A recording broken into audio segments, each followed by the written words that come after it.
Welcome to the Modern Worship Series, Electric Guitar. This is the new and improved and updated version of electric guitar with my good friend Ben Gowell.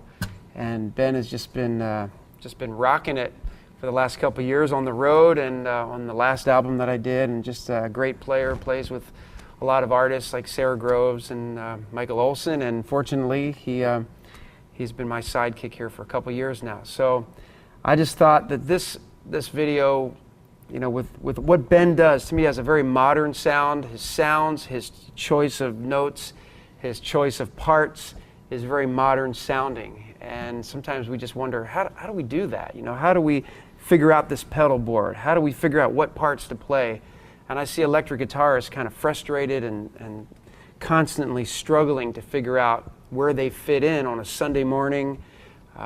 You know, how much to play, how much not to play, and a lot of those things. So the first thing we're going to ask you to do is download the booklet. Go to the internet, and you see the link there, and just go ahead and download the booklet that goes with this DVD. And throughout the video, you can follow along with the booklet, and it'll just make more sense. You can also rewind and go back and forth. But the whole goal of this DVD is found in Scripture. In Psalm 33:3, it says, "Play skillfully and shout for joy." I mean, that's the essence of why we're even doing this, and the essence of why you even purchased this DVD is because you obviously want to be more skilled at what you do. And another great scripture is in 1 Chronicles 25. It says, "All the musicians were trained and skilled in music for the Lord." And I just love that as a foundation as we get started, that all this practicing, learning different sounds and hooks. And why do that? Because that's what we're called to do if you feel called to be part of what God's doing in the earth today through worship, through this kind of modern worship movement, how God is using it to draw people to Himself. So let's just get that foundational scripture in our hearts, that all the musicians were trained and skilled in music for the Lord.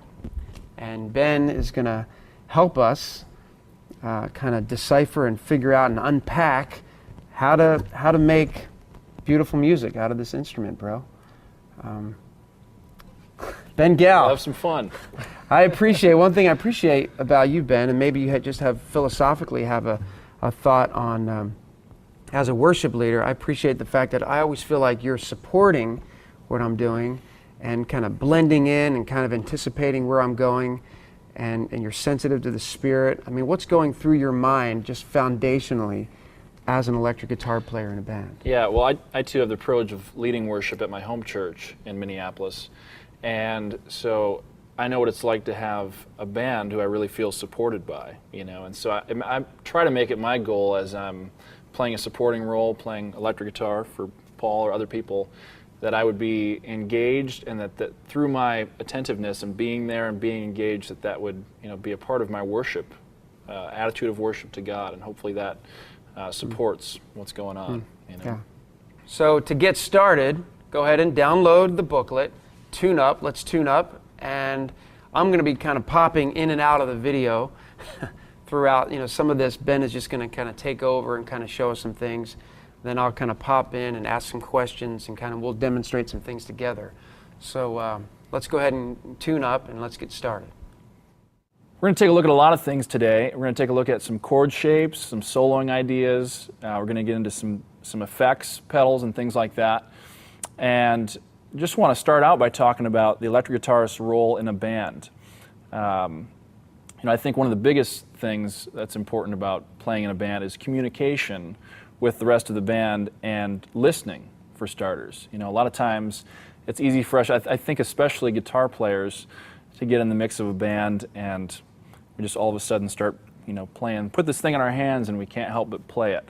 And my wife could testify to the fact that it's hard to carry on a conversation with me when I don't have a guitar in my hand. But when we're starting to make music with a band, I find the first thing that's important to do is just listen to what's going on around you. The importance of playing as a band and playing clean as a band comes down to everyone not walking on each other. The importance of creating space for each other in a band is huge, I think. And so I start off in working with the worship team talking about, is it going to be a guitar or piano-driven song that we're going to be playing? And once we have that established, creating space for each instrument to happen. So we've got the bass player. If we're thinking of it in terms of sonic space, we've got the bass player covering the low end, and the keyboard player and the acoustic guitar and things like that kind of in the middle range. But also those instruments working to not step on each other. And then electric guitar and other lead instruments, usually we're looking at, getting higher up in the voicings. A lot of times when I'm on electric guitar, I'll look to get higher up in the range to stay out of the way of the acoustic guitar and the piano, so that we're each complementing each other and not competing with each other. I think that's an important thing in a band setting. So we'll be looking at some different chord shapes today.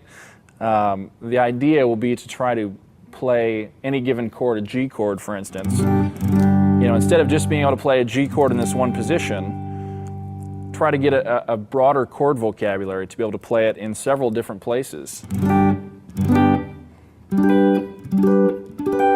A lot of different G chords over the neck. And for electric guitar in particular, a lot of times it's, again, those higher voicings that will keep us out of the way of the other instruments. And sometimes if you have maybe a flute player or a violin player in the band, just communicating about who's playing what parts. I think the way I approach playing the electric guitar is always trying to create a part for the song, as opposed to just zoning out into my catalog of blues licks that I've learned, or any given thing. I'm always trying to think about how can I add to the song. How can what I'm playing better the song. I think if everyone in the band comes into that, into a rehearsal or into a concert with that mindset, then the whole band will end up sounding musical. That's what makes it musical, is when everyone's wanting to add to the whole and complement one another. So let's take a look at some chord shapes for starters. I think it's important when you're on electric guitar or in any backup musician role where there's a leader, it's important to follow the leader by being engaged. When I'm playing for Paul or backing up anybody and playing more of a supportive role, I always want to try to be engaged and focused on what the leader's doing, where the leader's going. And I think as it comes down to worship, thinking about how can we worship on our instrument, I think some big practical ways. One is just focusing on who's leading, being engaged that way. We talked a bit about communicating and just preferring one another. Sometimes a tough concept to get into in the music world because it just is. But the importance of preferring one another and being engaged in what's going on and not zoning out. I want to bring my whole self to what's going on, and I view that as a part of my worship to God in a worship setting, So I want to encourage you as you're playing guitar and getting into soloing and stuff, to learn, to work hard at your craft. It's important for us to practice, work on different chord shapes, work on soloing ideas, but for the purpose of, being able to bring a heart of worship through what we're doing. Whether we're leading and out front and in the spotlight or totally just backing up and adding our little part, the mindset stays the same to, want to bring all we have to that part, whether it be, just a little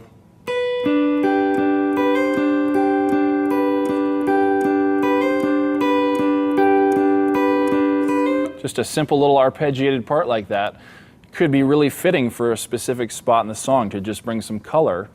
And so it's important to remember that no matter how small the part seems, part of being a real good team player is playing that part and playing it well. So I want to encourage you to play with your whole heart, to worship through your instrument, as you're learning scales and things like that, to not get so hung up in the technical stuff that we forget about, the heart of why we're doing it. The importance of, and I want to sing through this thing to God, as it were. I want to worship through this instrument, and that when it's my turn to play a solo or your turn to play a solo, that our playing would inspire worship in people. Especially in a worship context, ripping into a solo or playing a big solo is not about hey, look at me, check out this great solo, but it's about, man, playing that thing confidently, stepping out and playing it confidently, but playing it with the heart that, man, we want to worship God with this. The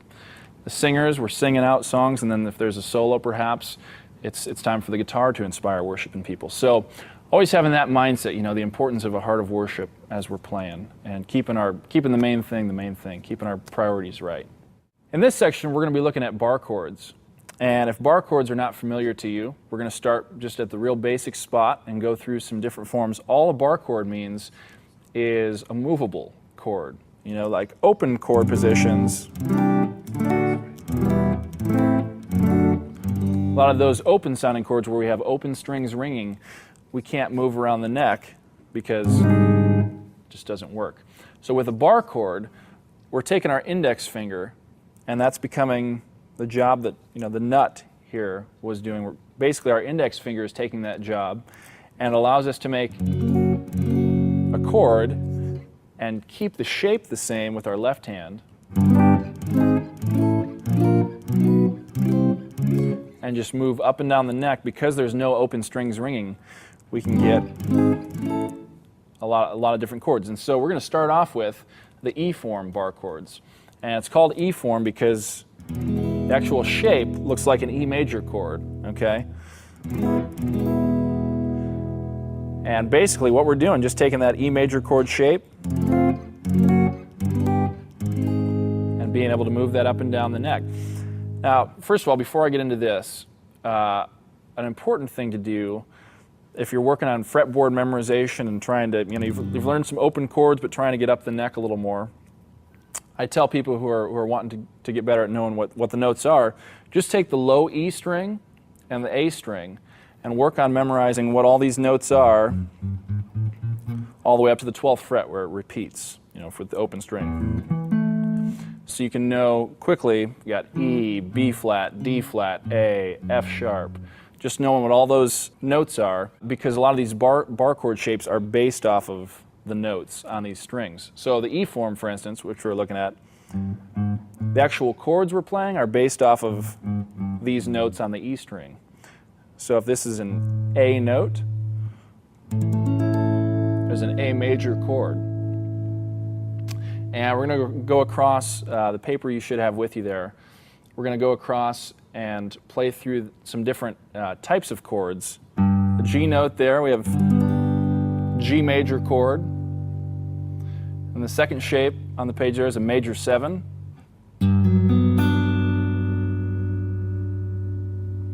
Third shape is a dominant 7. Fourth shape is a minor 7. Next shape, a half diminished chord, or a minor 7 flat 5. And then a fully diminished chord. Now, in modern rock music or modern worship music, a lot of times we don't find diminished chords. We find them more in jazz and gospel. So if you get into that side of things, you'll use more diminished chords and flat 9s and sharp 9s, things like that. But you can also use them in ways in modern rock as well. So those are the E form shapes. Now let's take a look at the A form bar chords. A form bar chords are based off of the notes on the A string. That's where our root note will be. And again, it's called A form because it looks like an A major chord. And again, we're just barring that and being able to move that. Okay, so if we have a D note there, we've got D major, D major 7, D dominant 7, D minor 7, D half diminished, and D fully diminished. And again, these 6 shapes that we're covering here. There's a lot more that we could cover, and there's a lot of great stuff out there that you could find, but I find that these are good shapes to start with. If you get these shapes down, it's a good starting block, and then it's kind of endless from there. But this is a good place to start again, so learning these shapes. So we've covered E form and A form, and both of those forms are really full sounding. With the E form, both those shapes we're using most of the strings. The E form we're using all 6 strings, and the A form we're using 5 strings. So very full sounding chords, great for doing rhythm stuff, and some body to the sound. The next form is C form, and C form are based off of the notes on the A string again. Again, we're just taking a C major chord shape. So that would be because my bass note's an E. That would be an E major chord, E major 7, E dominant 7, E minor 7, E half diminished in inversion. In this shape, we're using what's called an inversion. And then E fully diminished. Okay? Again, that C form is a fairly full-sounding chord. Now, the next two are the ones I get most excited about talking about because the D form and the G form are great shapes for electric guitar. We talked about at the beginning about trying to get up higher on the neck and stay out of the way of the acoustic guitar and the piano. And a lot of times that just comes down to either one, playing less in general, or playing on less strings, higher up, and leaving out, a lot of times even leaving out the lowest 2 strings. So let's take a look at the D form chords. We've got, and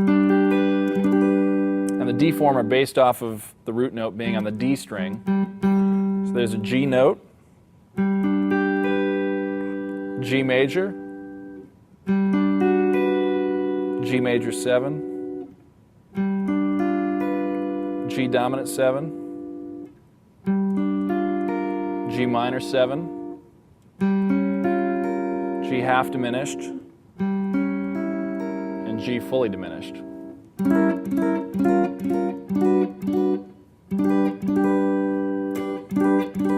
And a great use, for this,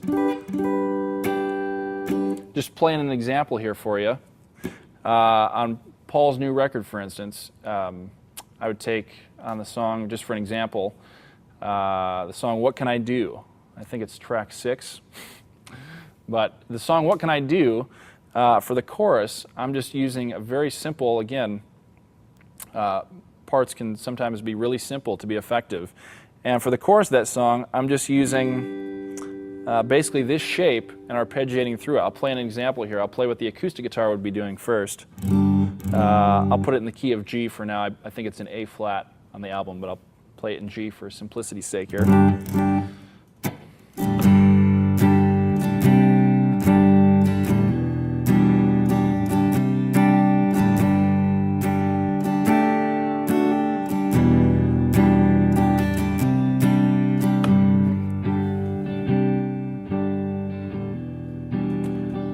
So this type of thing might be what the acoustic guitar is doing.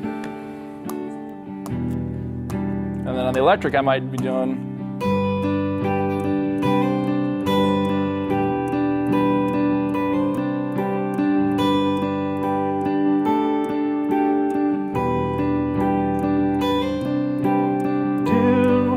But thank you, what can I do but give my life to you? Hallelujah, hallelujah, what can I do? Just as a nice part up high to complement what the acoustic guitar is doing. So there I was using the D form and even taking away that lowest string. So I was basically just doing the top 3 strings, just a triad, and picking around in that. I'll just show you what I was doing just by itself without any effects on. And just arpeggiating through that.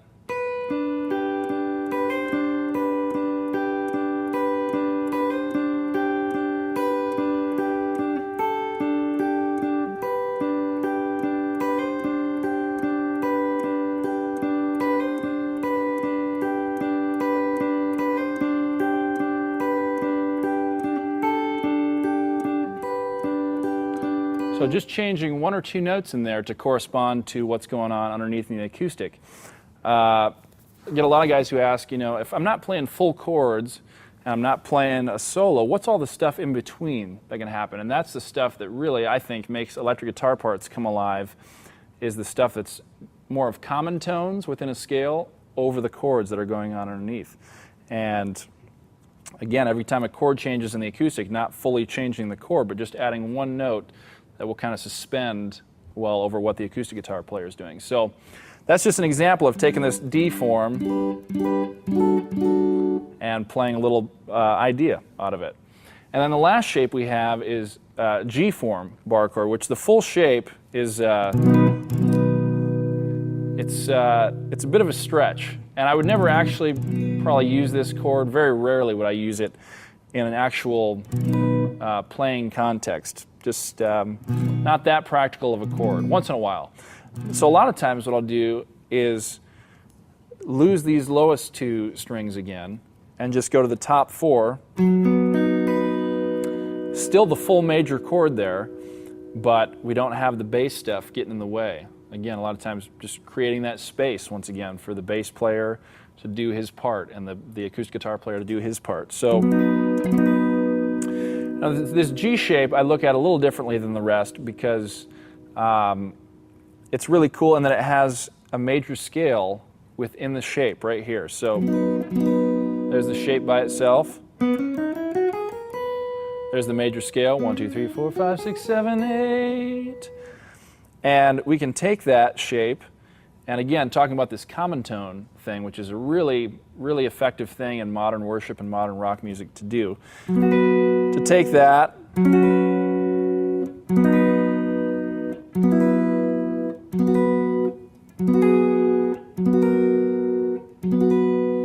and be able to have those shapes ringing out over the top as common tones over chord progression. I'll play in another example so you can hear what I might use this for as an example. So we'll play in just an acoustic part.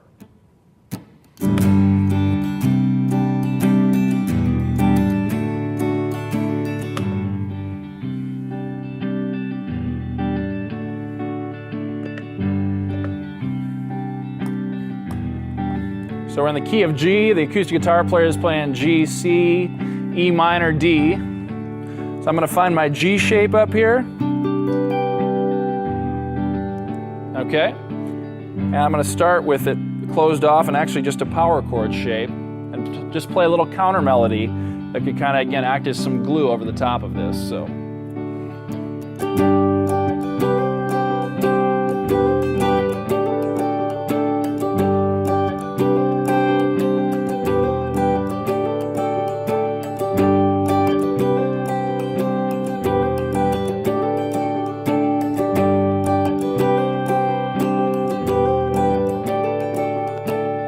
Just as an example of one thing I might do with that G form.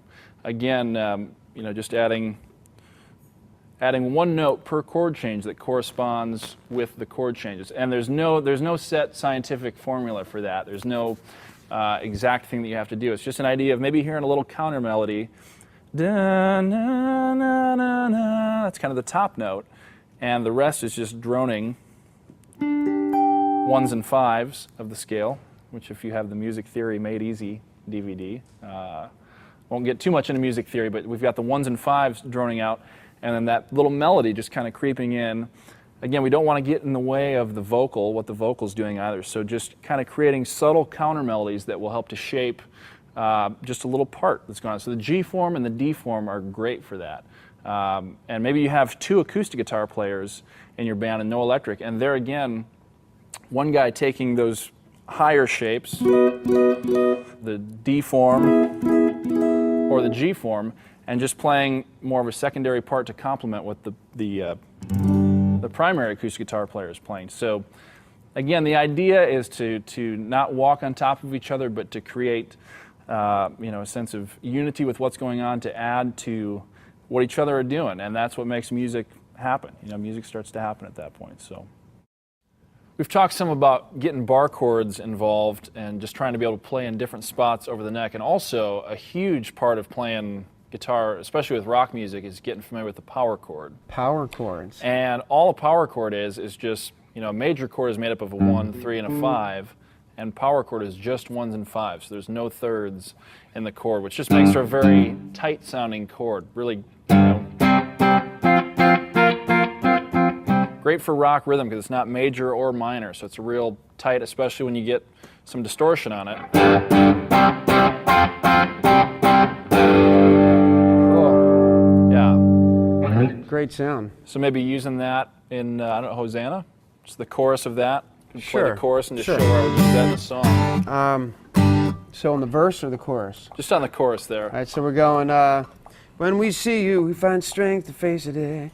When washed away, Hosanna, Hosanna, you are the God, worthy of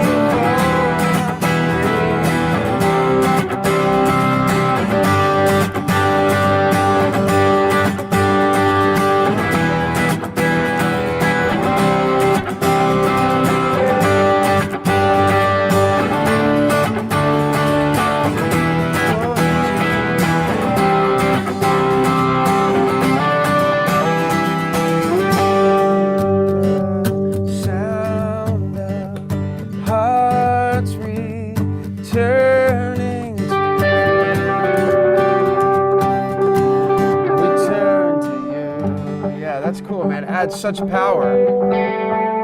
It adds such power when you go to a chorus and you step on that distortion pedal and then you're just playing, like you said, 1s and 5s. A lot of times I've noticed on sheet music it'll say like a E5 or a G5 or Yep. a D5. Basically, that's a power chord. Yeah, I right? would just play a power chord if I saw that on a chart. Just real tight chord, and yeah, great for thickening up a chorus like that. Yeah. If I wasn't going to go to a higher picking thing, sometimes just to fatten up the sound, I might go to power chords for a chorus. So yeah, very usable. So slowing that down a little bit. Again, you use that all the time.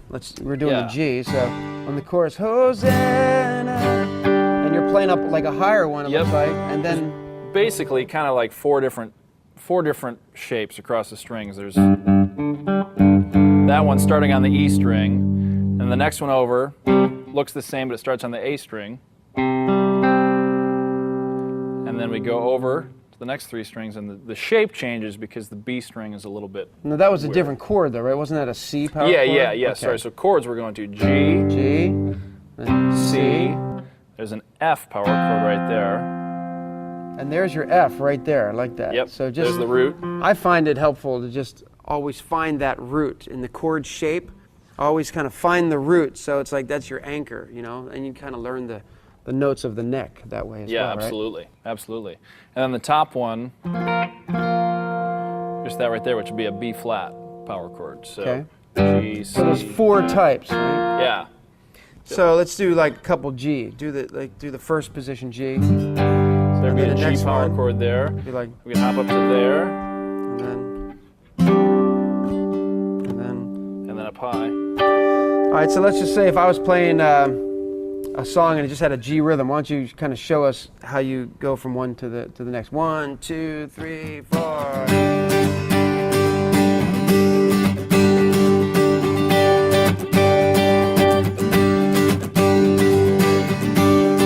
Let's go to C now. C.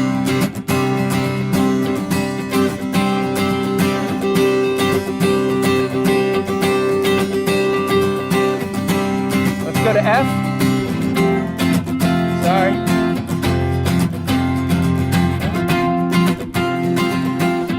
B flat.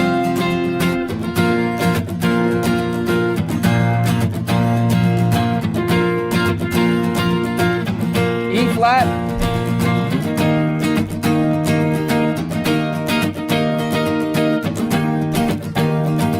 A flat.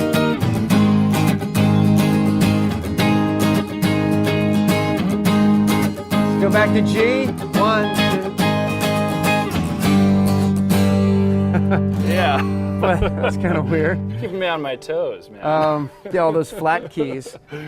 But that's cool. I mean, it's cool to get that in your brain, those shapes for Totally. sure. A great tool from just memorizing fretboard, working in different keys that you might not normally work in, A flat, E flat, and just trying to get quick at just recognizing, power chords are a great place to start for that because they're not overly, complex. So just work on knowing where those are at.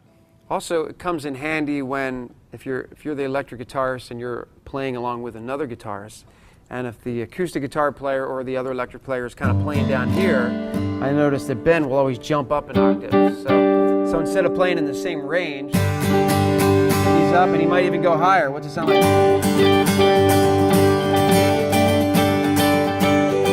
just kind of spreads out that dynamic range. Yeah. Just for whatever it's worth, I mean, I used to have this exercise I used to do to try to get this in my own brain. It was kind of setting a metronome. Again, when you practice with a metronome, it's like quantum. It's like quantum practice time because you're actually accomplishing your timing, your fretboard, memorizing your fretboard, knowing the actual voicings and fingerings of these chords. And so you're doing about 4 or 5 exercises at once. So just imagine this with me. And I think in the booklet we have at least 3 of the power chords. And you can follow this exercise where you start with G. So it's like 1, 2, 3, then find the next G.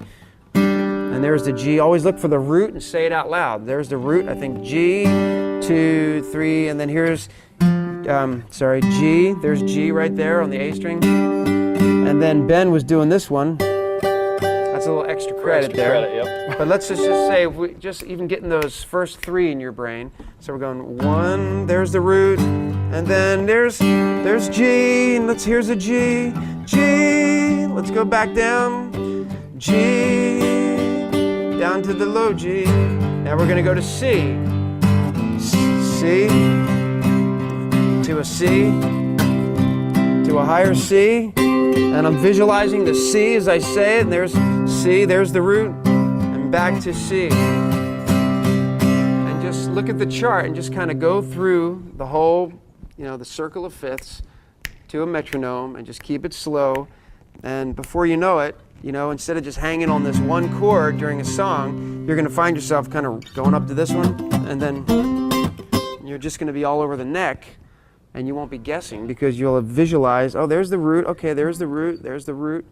So give that a shot. Any other pointers? Yeah, I think just along those lines, just equipping yourself with as many different possibilities of where to play the chord. So I see the chord on a chart, and I think it's just helpful to be able to play it in as many different spots to give yourself options to work with. And I would say on a priority level, electric guitar-wise, I would spend power chords way is more huge. time on this power chord idea and knowing all those voicings than trying to become, a great soloist. Because the fact is, typically on Sunday morning worship, solos are fairly limited, right? Yeah. I mean, whereas power chords and playing a strong rhythm part is really a big portion of what we try to accomplish. Yeah, electric guitar. absolutely. So in the last section, we talked a lot about bar chords and getting into some fuller shapes. In this section, we're going to start breaking it down even more and getting into triads. And just for the purpose, again, you'll hear me talking about this a lot, but creating even more space. So triad, any major or minor chord is just made up of 3 notes. And for a major chord, it's a 1, a major 3, and a 5. And for a minor chord, the same, except for you make the third, you flat the third. So with triads here, just going to go through some major triads, and we're just playing 3 strings for this exercise. We're just doing the G string, the B string, and the high E. And we're going to play the triads up the neck in 3 different inversions. We can have either the root on the bottom, or the 5th on the bottom, or the 3rd on the bottom. And so you just follow along on the page that you have there. We'll start off with some C major triads. And there's one with the 5th on the bottom. There's one with the root on the bottom. And there's one with the 3rd on the bottom. And then it repeats up to 5th on the bottom again. So it's a full C major chord there, but we're just playing those 3 notes.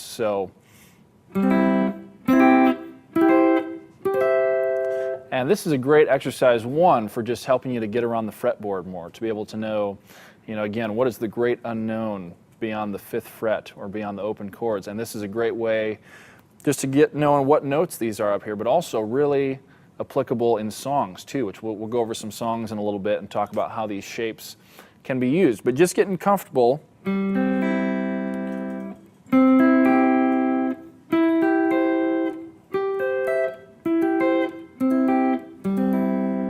Those are all C major chords, just in different versions. So if we were to take just an exercise, maybe if you have a metronome that you can use that will keep it steady, and just take those C major triads for starters and just go up the neck and then back down with that click, So if we have 1, 2, maybe change chords every 2 clicks. 1, 2, 3, 4.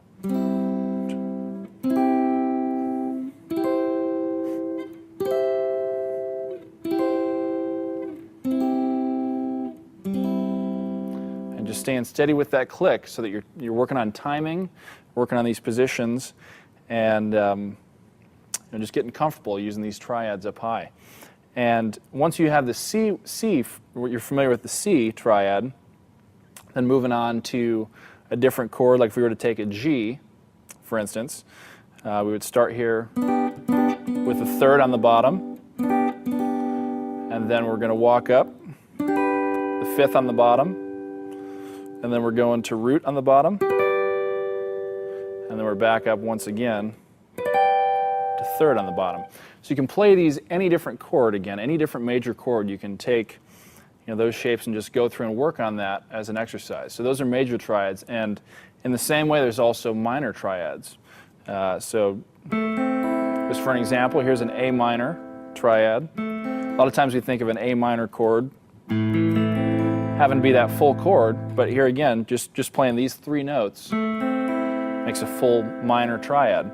So we have that position, the root on the bottom, the 3rd on the bottom, the 5th on the bottom, and then back up to our starting position. So again, going through, just trying to stay steady with the metronome.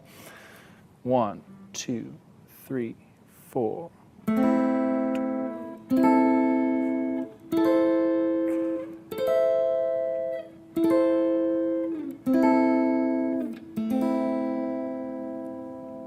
As an exercise, and then taking different minor chords from there on out and just working the different spots of the fretboard. Here would be B minor,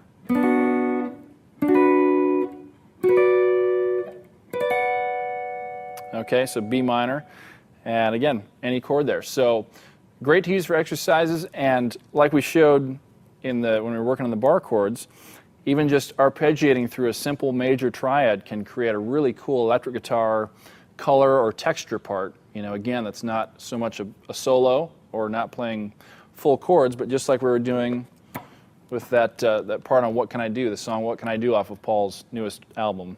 Just that simple major triad there, that shape.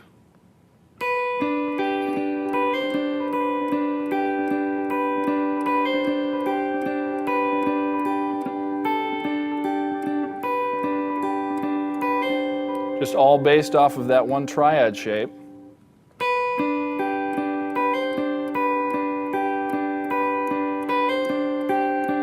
Just adding a suspension on there, going down and adding a second, and can create really cool parts. In the same way with a minor triad, a lot of times in funk music or funkier things, an electric guitar part will just be a simple minor triad played with a funkier rhythm.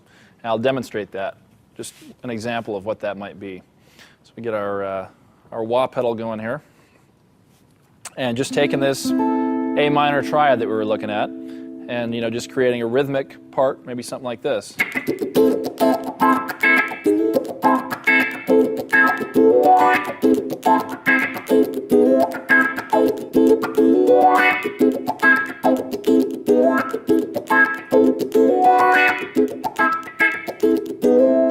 Again, a really, for the most part, in my left hand, really simple part, just sliding up to that triad, going up to B minor triad, and the rhythmic work is in my right hand.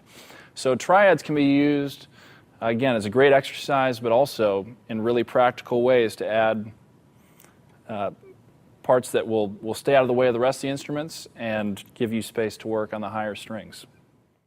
I'd like to take a look at doing this arpeggiated triad idea again over a different song. This is a greater song off of Paul's record that we did, and instead of using the top 3 strings, I'm still doing this triad idea, but using the D, G, and B strings.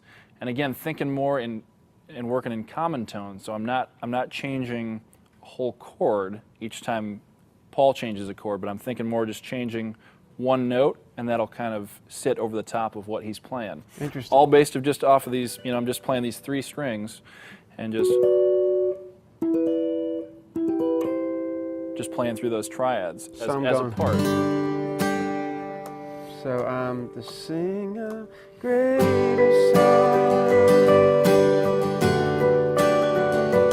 a greater song to you on the earth, to sing a greater song,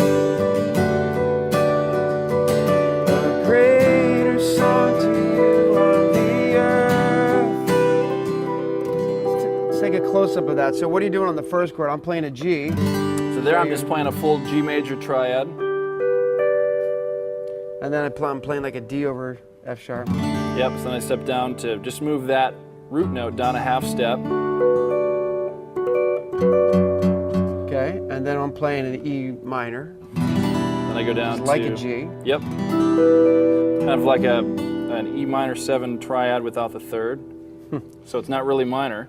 It turns into E, B, and then a D. And then down to kind of a C chord in first inversion with the third on the bottom. Now you could have played, when you saw the chord chart, you could have just played G, D, Yeah. E minor, and C. Yep. So what made you come up with that? What's your thought process in coming up with a part? Yeah, I like to, particularly on electric guitar, there's so much opportunity to create an actual part to a song as opposed to just thinking through chords or thinking through, all the changes the same way the acoustic guitar would. I try to think of what's a part that I can add that's kind of like a counter melody to the vocal but doesn't get in the way of the vocal, and it's kind of like a hook that people hear and go, oh, there's something going on that's not just the chords changing, but there's an actual part going on with the electric guitar. A lot of times, guitarists don't think like musicians. Have you found that?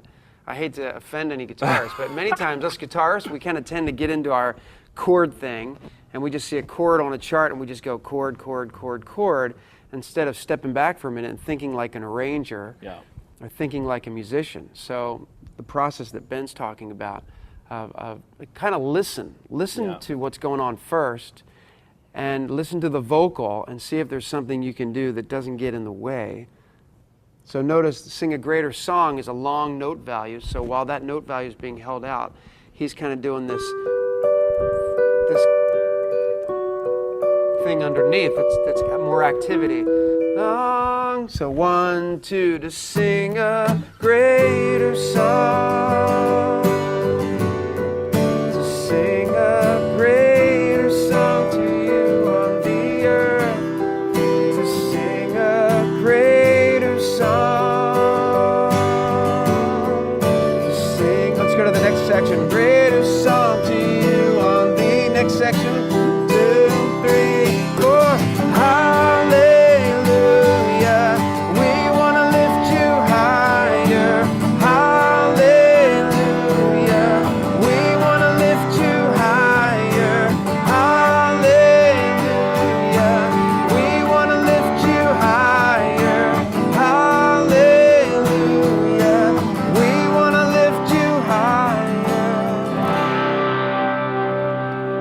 Yeah. So thinking through of coming in and thickening it up. Once the band comes in, gets big, I can drop down to more of a chordal thing. So try to variety, try to spice it up. Definitely adds so much energy when he just steps on that pedal at just the right time and just crunches it out, Okay, so we've gone from bar chords to just 3-note triads, and now breaking it down even further, just going to be looking at a note and a harmony note above it, or a 2-note interval. And a lot of times we find again that less is more. Sometimes just playing a very simple 2-note part or in the midst of a solo can be the right thing. So let's look at this, and we'll take for instance, the G major scale. Okay, and we're just going to play these shapes, which you'll have on your paper in front of you there. Just play through that scale and play a harmony note, for starters, a sixth above it. So we've got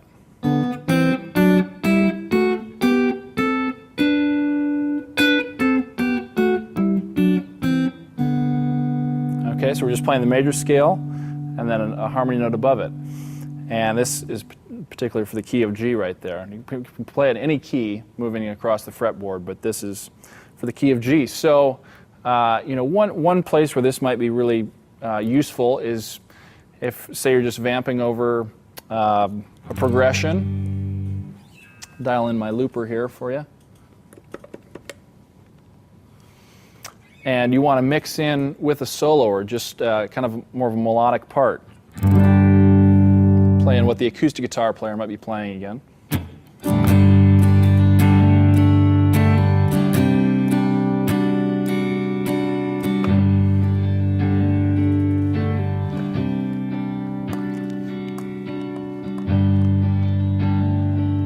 Just a simple rhythm, just as an example.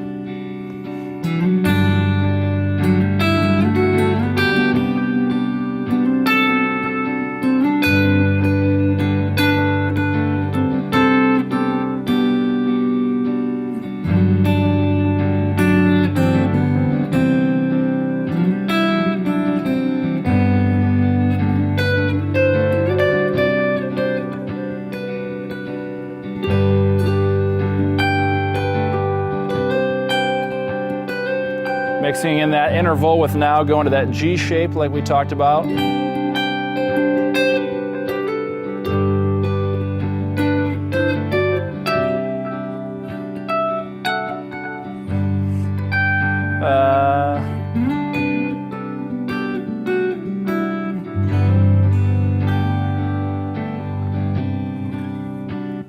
Just as an example of where we might use those intervals of a sixth.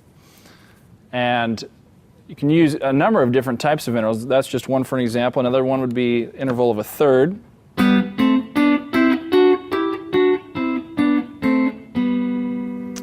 In the key of G there. Again, just to intersperse throughout your soloing is a possibility.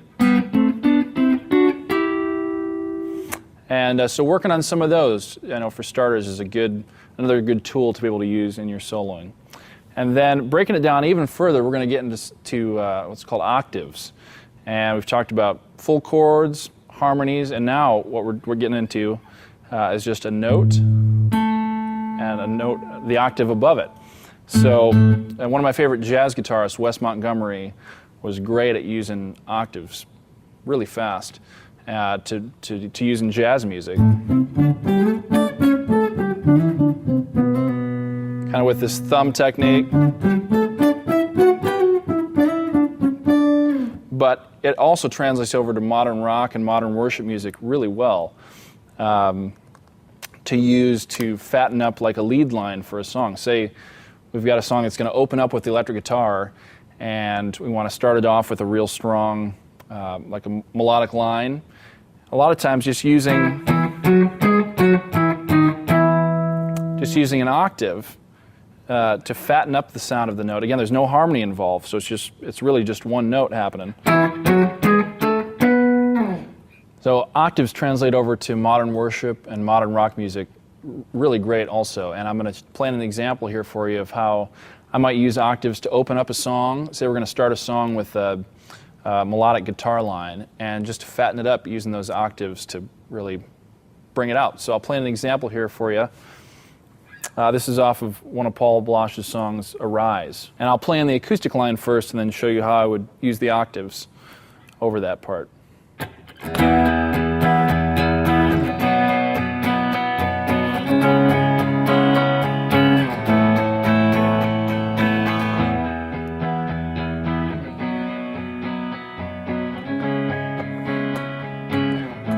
This might be what the acoustic guitar is doing.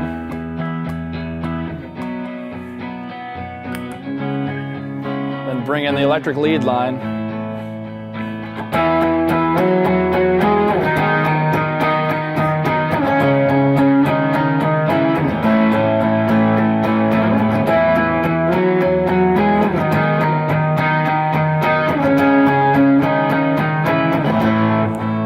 how that sounds so much fatter and fuller than if I was to just play it on one single string. It wouldn't have the life that the octaves have. Play it, example there.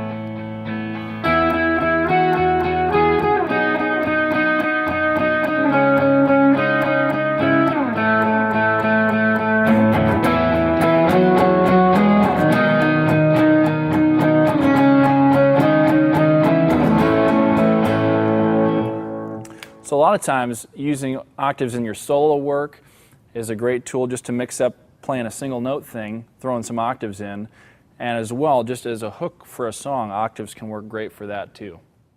One of the things I want Ben to talk about is the whole right hand. What does the right hand do in electric guitar? Because I know a lot of times when you're playing electric and you have your distortion pedals on, sometimes you're accidentally hitting other strings that you don't really want to be ringing out, but it's all this extra noise, and it's kind of an art, really, to learn how to sort of mute some of those other strings. So can you talk about kind of what's your right hand doing? Yeah, a lot of times my right hand, sometimes I am just strumming full open chords, but a lot of times my right hand can help to kind of control, like you were talking about, control the sound from getting too overblown, especially if I have like distortion sounds on. Sometimes having it full and just ring out is cool, but sometimes you want to keep it more under control.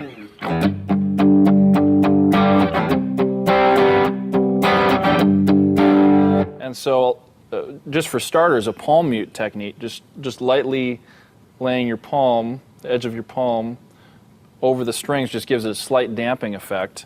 And that's one great technique, just to bring the dynamic down that still feels intense, but the volume level is down. So, there's that technique, and also just muting other strings with your left hand as well. Sometimes that comes into play, especially in the octaves, using the octaves technique that we talked about. For doing a solo line, I'm just playing these two strings, but I've got to mute some of the strings in between. Yep. Like that one's muted by this finger touching it. So some of your fingers will be pulling double duty sometimes.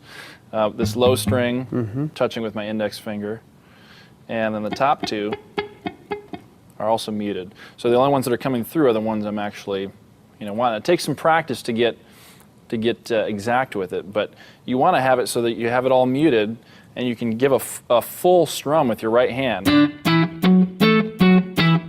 Now, I'm really giving it a hard attack, but the rest of the stuff isn't, it's kind of cool. So we gotta find a bad one. There we go. Yeah, right. So instead of doing that, you're muting it kind of with kind of your pinky and... Yeah, and some of my index fingers doing a lot of work on those top two. And same thing with with power chords. A lot of times you don't want the top stuff ringing out. It doesn't fit. So here again, got that string muted by my pinky, just touching it. And for each individual person, I think you work at it in your own way, but just trying to get a tight sound. You want every note you're playing to matter. You want it to be a part of the music, as opposed to stray. and practicing this stuff so much of guitar is just muscle memory. So a lot of times, just if you're watching TV or watching a movie, you don't even have to make noise on your guitar. You can just have your guitar in your lap. This is just kind of a practice suggestion. And you can make some of these shapes and just quietly kind of make that bar chord shape and get used to, get your fingers used to muting some of those open strings and move it up here. And kind of you'll start to develop a feel for it, and it's that muscle memory, but it's just repetition, repetition, repetition. But I find that the more you just kind of have a guitar in your lap, you're just watching the news or just watching something, you can just have that in your lap. You're not really bothering anybody, but you're still actually building the necessary technique. Yep. So the other right hand thing, what about just your strumming technique, picking technique? Is there anything else you're doing with your right hand? Yeah, of course there's a lot of different strumming patterns that you can do with the right hand to try to fit the groove of what's going on. We think oftentimes that it's just the drummer's job to control the groove, when really everyone in the band should be facilitating the groove. So even if the drummer's not there, you still have to carry on the groove. So lots of different grooves that can be, happen in the right hand based on the accents that you're playing.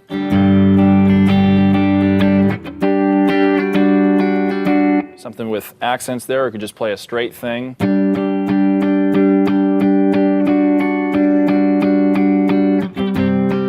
A lot of times even just a straight eighth note downstrum can be great for rock and modern rock type stuff. But here again, you want to have your strumming not be out of control. You want to have it be forceful but really exact. And again, just comes with practice and doing it a bunch. And then also on electric as well, we can be picking parts. Yeah.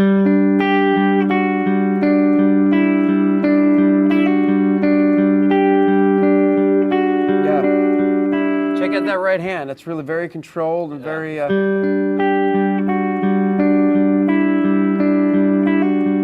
So a combination of trying to go up, down as much as possible, alternate picking. Man, and a lot of times, I must say, that kind of stuff looks so easy. It's deceptively, it looks simple, but it's very difficult to do that just clean and in time and in tune without any, and a lot of times, again, I see a lot of young guitarists just want to shred and play everything fast and rock out, but all of a sudden you may be in a studio situation or in a worship situation where all it calls for is just a nice, simple, picking pattern like that, and guys are just completely lost. They're like, because they never take the time to really work with those triads and those picking techniques. I just find that to be, that's something you do really well. It's just consistent. It's in time. It's in tune. I think that's one thing. Guitarists in general, I think our tendency is to rush ahead of the beat. It's easy for us to rush ahead. So I'm always thinking about trying to lay back. Almost make it feel really laid back in the groove, and usually that's when it starts feeling right, is when it's called being in the pocket, and just really laid back and try to, even if it's a really energetic part, always try to, tempo-wise, and it comes with working with a click, try to stay real relaxed tempo-wise so that it locks in. Okay, so next we want to get into some effects and things like that, and for electric guitar, more than any other instrument, perhaps keyboards, but it's a lot about painting. It's almost like an artist with their palette of colors to choose from. With electric guitar, it comes down to having a lot of different pedals into the mix. There's different types of guitars to work with and also different types of amps. And I'm just going to get into a little bit of what I use on my effects board and how I would use it in different settings. And we'll start just by taking a look at the board here and going through what I've got. There are a lot of different types of effects. But this is primarily what I use for my live board when I'm playing live, doing concerts live. And start off, cable out of my electric guitar into, I start with my volume pedal. And I'll demonstrate all of these in just a moment. Go into the volume pedal, and then I run out of my volume pedal into my wah pedal, which is this one right here, with a short cable. And then from my wah pedal out to my tuner, and then tuner out to an overdrive, and then this overdrive to another level of overdrive, a thicker overdrive sound, and this one over here to a thicker distortion that I use more for leads, things like that. And then I come out of that, and it can be kind of a puzzle putting it together, but once you get the cables the right lengths, it can it can work. You try to get it as small as possible so it's easy to carry around. But coming out of the distortion here, coming into my tremolo pedal, and then out of my tremolo, coming down to my delay pedal, and then my delay to my boost pedal, and then my boost out to the amp. So that's kind of a general signal chain is what we call that. And the idea of it is just to try to keep your cables as short as possible, because we want to have the distance from the guitar to the amp be as small as it can be to preserve the sound of the guitar. If the signal gets too long, if we start using too much cable, then we can start to lose tone. So we want to keep the signal as short as possible while including as many effects as we want. That's kind of a lot of times that's the trick, is we want to have a lot of different effects pedals, but keep it tight and short. So there's a variety of different types of pedals that you can use, and there's many different makers that make similar pedals, so it's really up to you to find out what pedals you like, what pedals suit your needs the best, and each individual person will find that they gravitate towards different pedals. So try as much as you can, and remember, You don't need to have expensive gear, you don't need to have the most expensive stuff, but you do want to get good quality stuff that's going to last a long time, pedals that are built well and going to last a while. So I'm going to take you through my pedal setup and just show you how I would use these effects in a live situation. I'll start off with my volume pedal, and basically the way I'm using it now in my signal chain is the way I would use my volume knob. Basically, I'm just have that on the floor now, where I can do that with my foot. So if I have it all the way back, my signal's dead. I get no volume, and then I have it on. So I can fade into the sound. This can be a great technique when using things like, it's called a volume swell, and we'll get to delay in a second. But if I add a bit of delay into this, and perhaps a bit of overdrive, this can be great for just real, like, warm-sounding pad textures.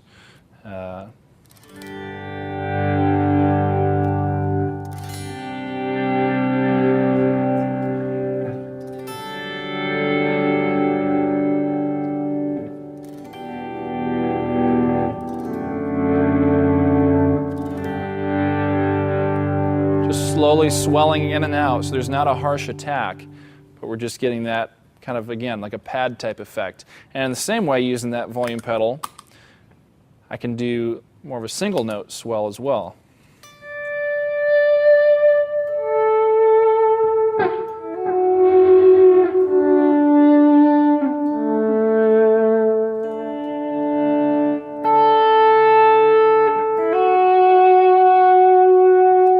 Maybe for just a line over the top of, if we're in a free-flowing moment, or a time when I can just add just a single note line and swell it out. So volume pedal, a great tool for a couple reasons. One, you can mute your signal just by pulling it back, but also for those swell type effects, it can be really useful. And the next pedal I have in my chain is a wah pedal, and wah pedal is great for its sound.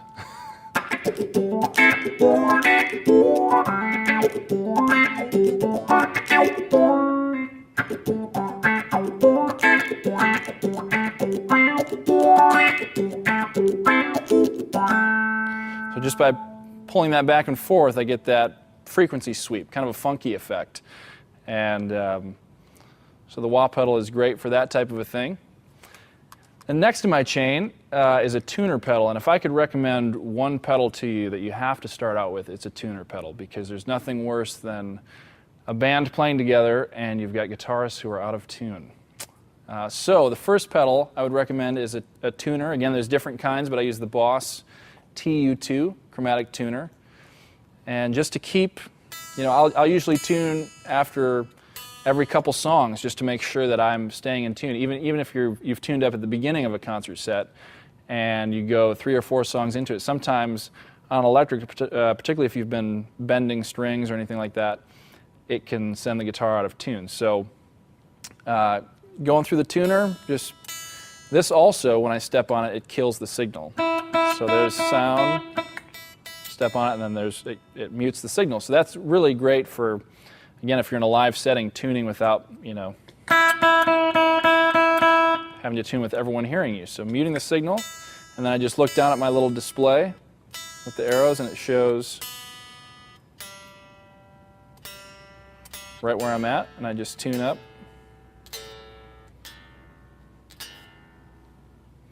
And yeah, really, really great tool and a necessity for playing in a band, for acoustic and electric guitar players. And then I'm coming from my tuner pedal down here to my first level of overdrive. And basically what we're doing with overdrive pedals is simulating what a tube amp sounds like cranked up.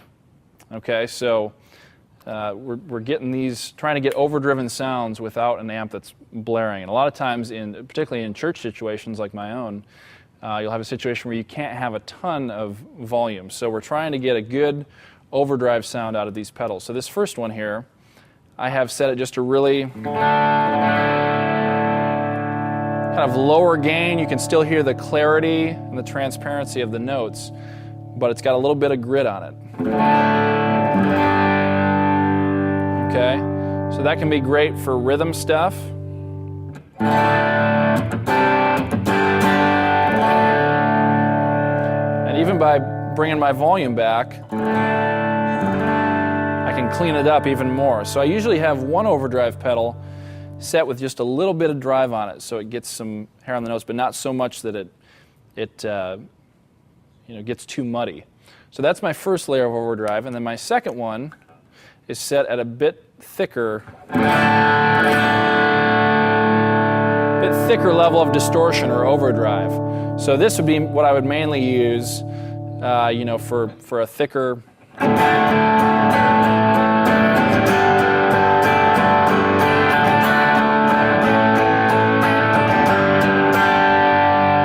Thicker overdrive sound.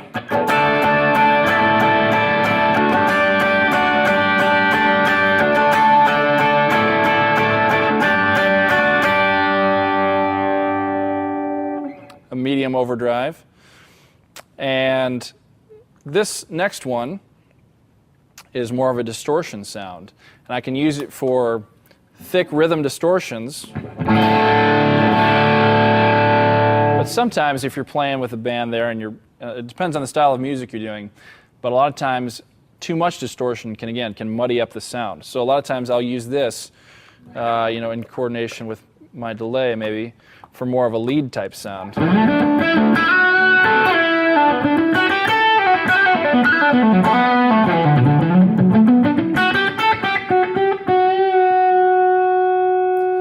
It's a higher gain sound, so it yields more sustain. So a lot of times for single note stuff, it can just cause it to bloom and be a fuller sound for lead work. So that's my distortion pedal. And then we're coming over to the tremolo pedal. And tremolo is just a cool effect. A lot of the old Fender amps from the 60s started using tremolo effect. And it's just a really cool, almost Leslie-like effect, but it's a little different. Like a Leslie speaker with an organ, and just kind of a pulsing effect that can again just add different colors and textures. A lot of the role of the electric guitar player again is about adding different colors and different effects to the sound, different colors to the sound, and so tremolo is great for that.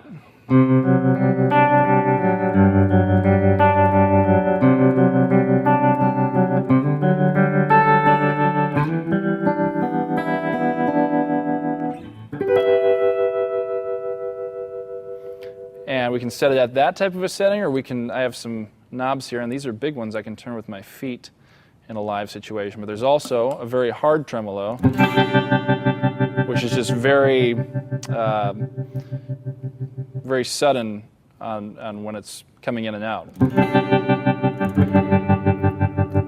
So I wouldn't use that as much. That's a lot more of a specific effect. But a lot of times, just using a subtle tremolo,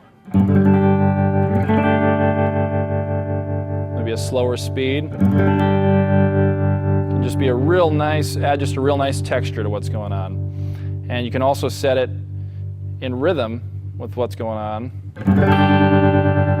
if you were going to try to keep with the drums. So that's pretty much what the tremolo effect is, and this one in particular has that hard soft switch, and then it also has a half speed effect. So when I step on it there, it brings the effect down to half speed.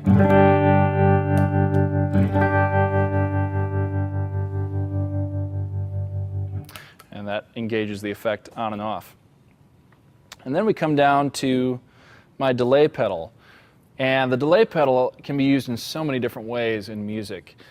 Basically, all delay is an echo effect. And this particular model I have is the Boss DD20. Line 6 also makes a great one called the DL4. But this one gives you the option to store different types of delay in different channels. And the cool thing about delay is you can use it as a rhythmic thing as well as use it to slightly, if you just put a bit of delay on your sound, you can use it to fatten up your sound or fatten up your leads. Just give it a thicker sound. And you can also use delay, like I said, in tempo with the band. That's a really cool thing about delay, using it with the drummer. And this pedal here allows me to tap in the tempo that the drummer's playing to live. And I have this set at, it slaps back, the echo hits back at a dotted eighth note rhythm. And so I tap this into the tempo the drummer's playing.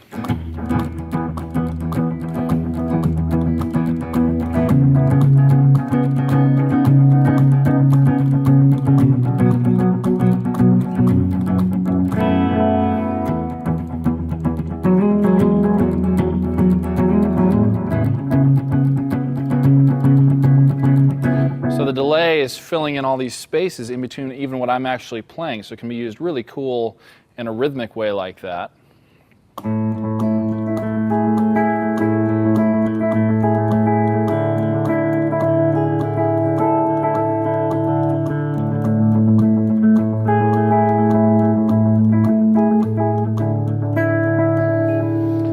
And so using this tap tempo pedal can really lock things in. If you have your delay and the timing isn't set quite right, a lot of times it can get out of sync with what the drummer is playing and can, again, muddy up the sound. So with delay in particular, you've got to be really careful that you're using it in a way that adds to the sound again, instead of just kind of clouding everything up. If you've got too much delay happening, it can muddy the signal. And so we want delay. Can be a really cool and strong effect, but using it in tempo and with clarity.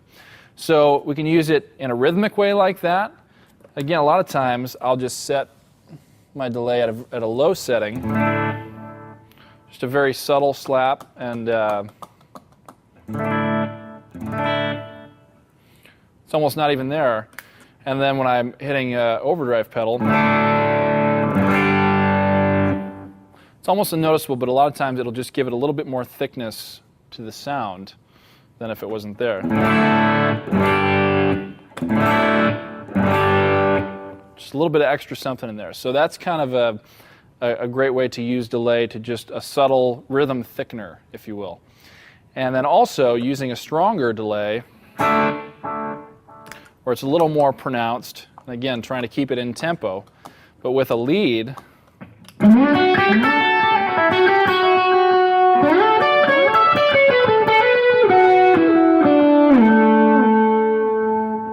Gives it a lot more body to the sound, which isn't necessarily, you wouldn't want that in every situation, but sometimes with leads it can really help it to kind of sing out a little more and give it even more thickness to the lead tone. So those are some uses for delay. I'm also, when I'm playing in these loops for the acoustic guitar part, this has what's called a sound-on-sound recorder in it, and it allows me to play in those patterns, like those rhythmic patterns. And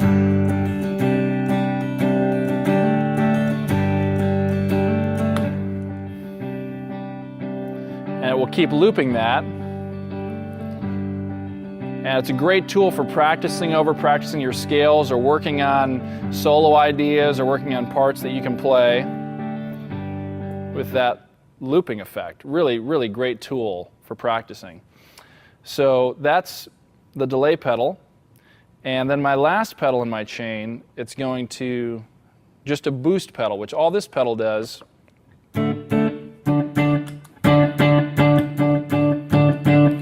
really is just giving me a volume boost and a slight tone boost in the mid-range. So it helps it. I use this if I'm going to take a solo and I want it to pop out in the mix a little more. So I can give myself just a bit of a volume boost. So it just pushes my signal out, and you got to be on good terms with the sound man to use this one. Hopefully you're on good terms with your sound man. And he trusts you enough, and your band trusts you enough to have a boost pedal, that if a solo comes, you don't have to have communication like, okay, boost my signal up. You can just step on this pedal, and it'll just give you a louder signal. So this is the pedal board that I use for most live situations. I try to keep it, again, as small as I can without too many pedals going everywhere, but try to get as many of the bases covered of the sounds that I want, that I use a lot, that are important to me. So this is just a look at what I use. Sometimes I'm swapping out different pedals here and there. But again, remember the important thing is you don't have to spend a fortune on pedals and gear. Just get stuff that works well, though. Maybe saving up a few extra bucks just so that you get stuff that does the job well. You want to make sure that you have that covered. So this is a look at what I've got and what I use on the road. We've covered using a basic pedal board setup, and I want to get into just a bit using some more eccentric effects for those of you who are looking at kind of expanding your pedal board rig. And there's so many different types of effects we could get into, lots of different options. I just want to go through a few things here that you could use for more of a ambient type effects, different types of sounds that aren't necessarily maybe regular guitar sounds, just getting into a bit different sounding stuff, a bit of ambient sounding stuff. So one thing you can use is using our delay pedal in a really thick way and an ambient way, along with the volume pedal. I talked about volume swells a bit.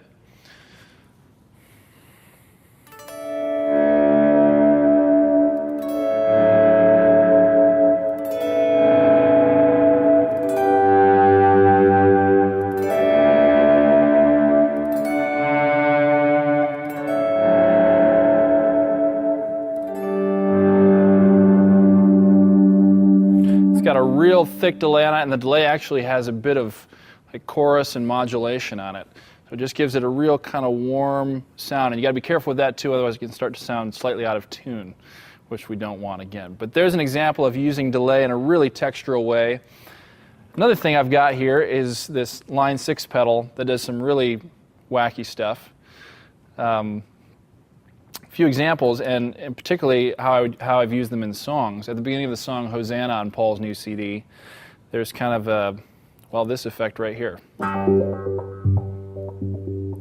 Almost sounds like a keyboard type effect, and just used in the opening of that track, just listening to that, just as an effect to kind of bring something in for a different type of color, a different type of sound, just to give it a unique thing.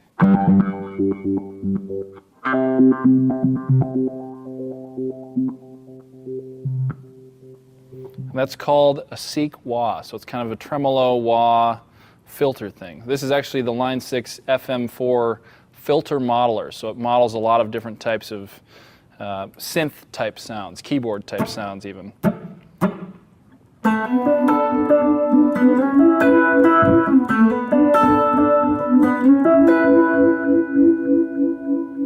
Real kind of interesting effect there. There's a lot of different models on this. Also, do more of an auto wah type of thing.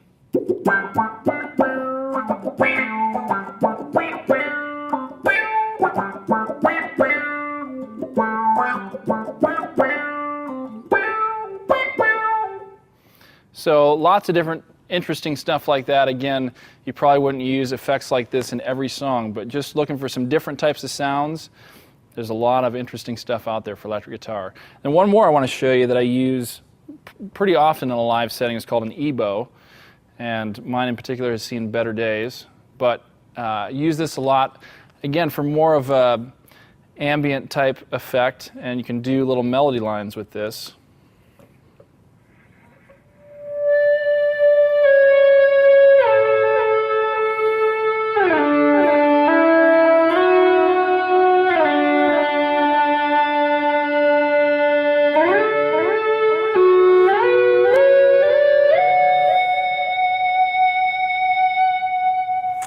And all it's doing is creating a little magnetic field over the string.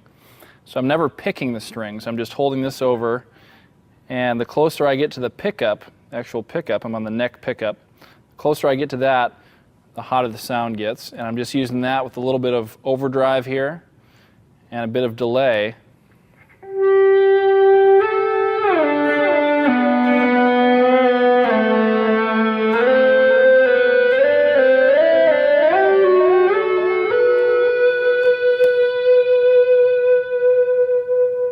Be kind of a cool effect as well. So again, there's so much stuff out there to try. Just want to give you a few ideas of stuff that I use and in what different settings I've used them. I want to talk a bit about using a capo with the electric guitar as well. A lot of times we see capos on acoustic guitar and use them on acoustics, but it's usually not as common that we use them on electric guitar. But it can be a great way to, again, find a part that we might be hearing in our head and perhaps it's in a specific voicing that we can't, maybe the song is in the key of F, and we really are hearing some open strings happening, but just not able to voice that out in standard tuning. So using the capo in a similar way we would with the acoustic guitar can just give us a chance to get those open strings ringing. And an example of this would be on the song Offering, just the part that I would play over the chorus of that song. Again, just a simple counter melody type part, but just with the capo on the first fret because we're in the key of F, and just play this chorus part.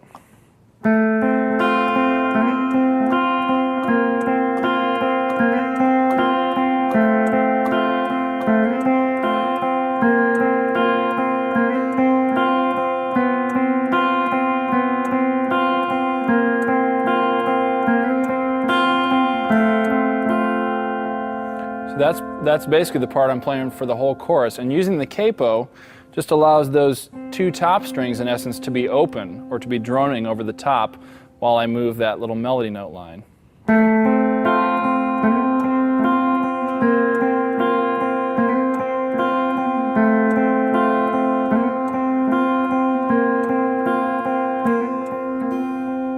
Okay, so that's a great way to use the capo. And maybe I was playing along with the acoustic, some thicker chords to help to double the sound.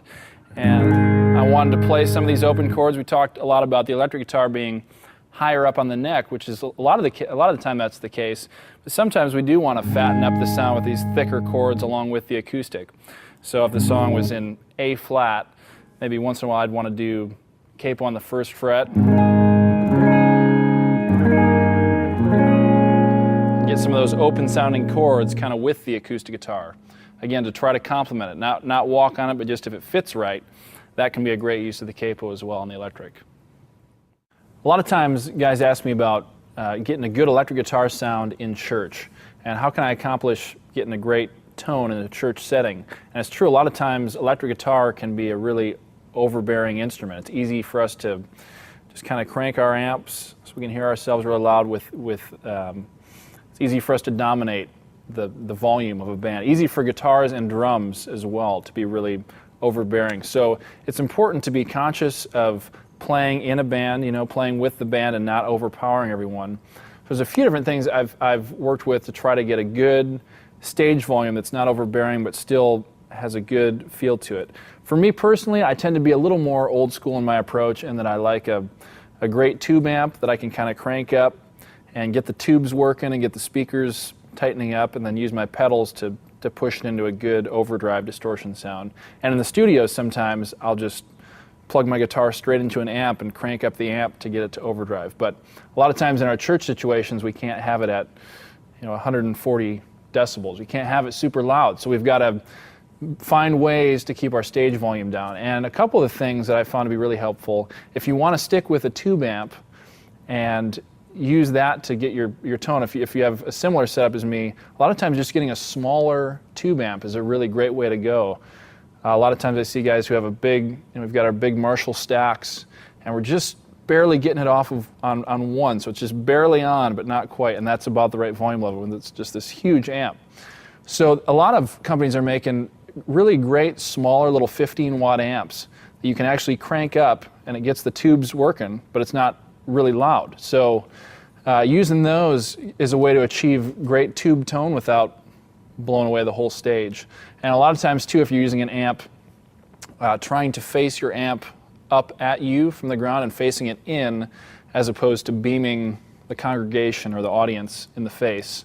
Trying to make sure that you are the one who hears yourself the best. That you're hearing your sound the most first, and that it's not somebody off in the third row over here. So using a smaller amp, kind of keeping it pointed at you. A lot of times as well, there's guys who prefer more of a multi-effects and all-in-one pedal setting, and those are great as well. I tend to gravitate more towards having one individual pedal and it doing its thing very well, but there's a lot of companies making great multi-effects pedals as well. And Line 6 is one that makes one called the Pod XT Live that can go direct to a soundboard or a house sound system, so that there's no stage volume whatsoever. And it's got a speaker emulation and amp emulation that makes it sound really close to a great sounding tube amp. And a lot of guys use these and find them really useful to just keep their stage volume down. The sounds have gotten a lot more authentic. When they first started coming out with digital stuff, it was a little scary, but they've come a long ways, and there's some really great sounding stuff out there now. So you'd plug straight into that board, out to the house system, and then just get a little bit back in your monitor, and can really achieve some great tones that way as well. Sometimes if I am going to use a larger amp like a Vox AC30 or a larger Marshall amp, sometimes if you have a little lockaway room or can put it backstage, that can be really helpful too. So you can crank it up in the back or in an isolation cabinet, or just baffle it in with some materials, and then you can crank it up and get a little bit back in your monitor so you can hear it. That can be a great way to go if you do have a larger amp that you're working with. I want to talk a little bit about using a multi-effects processor now. And this one I'm using here is a Pod XT Live. Perhaps you're not looking to do a bunch of individual pedals. You'd really love to have something that does everything in one box. And this is a great unit for that. It's an affordable product, and it's a great sounding deal. It's got a lot of different effects in it. Basically, all the effects that I used on my pedal board, this has covered in it as well. And it's in a very compact size. And also with this particular unit, you can run direct to a house sound system, even if you don't have an amp on stage, and can get some really great sounds going through the sound system without having the stage volume happening. So this has a lot of the same sounds we worked with.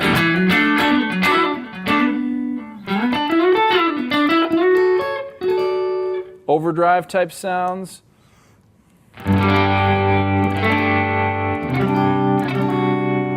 Subtle tremolo type of thing. Also has a bunch of different types of delays like we use.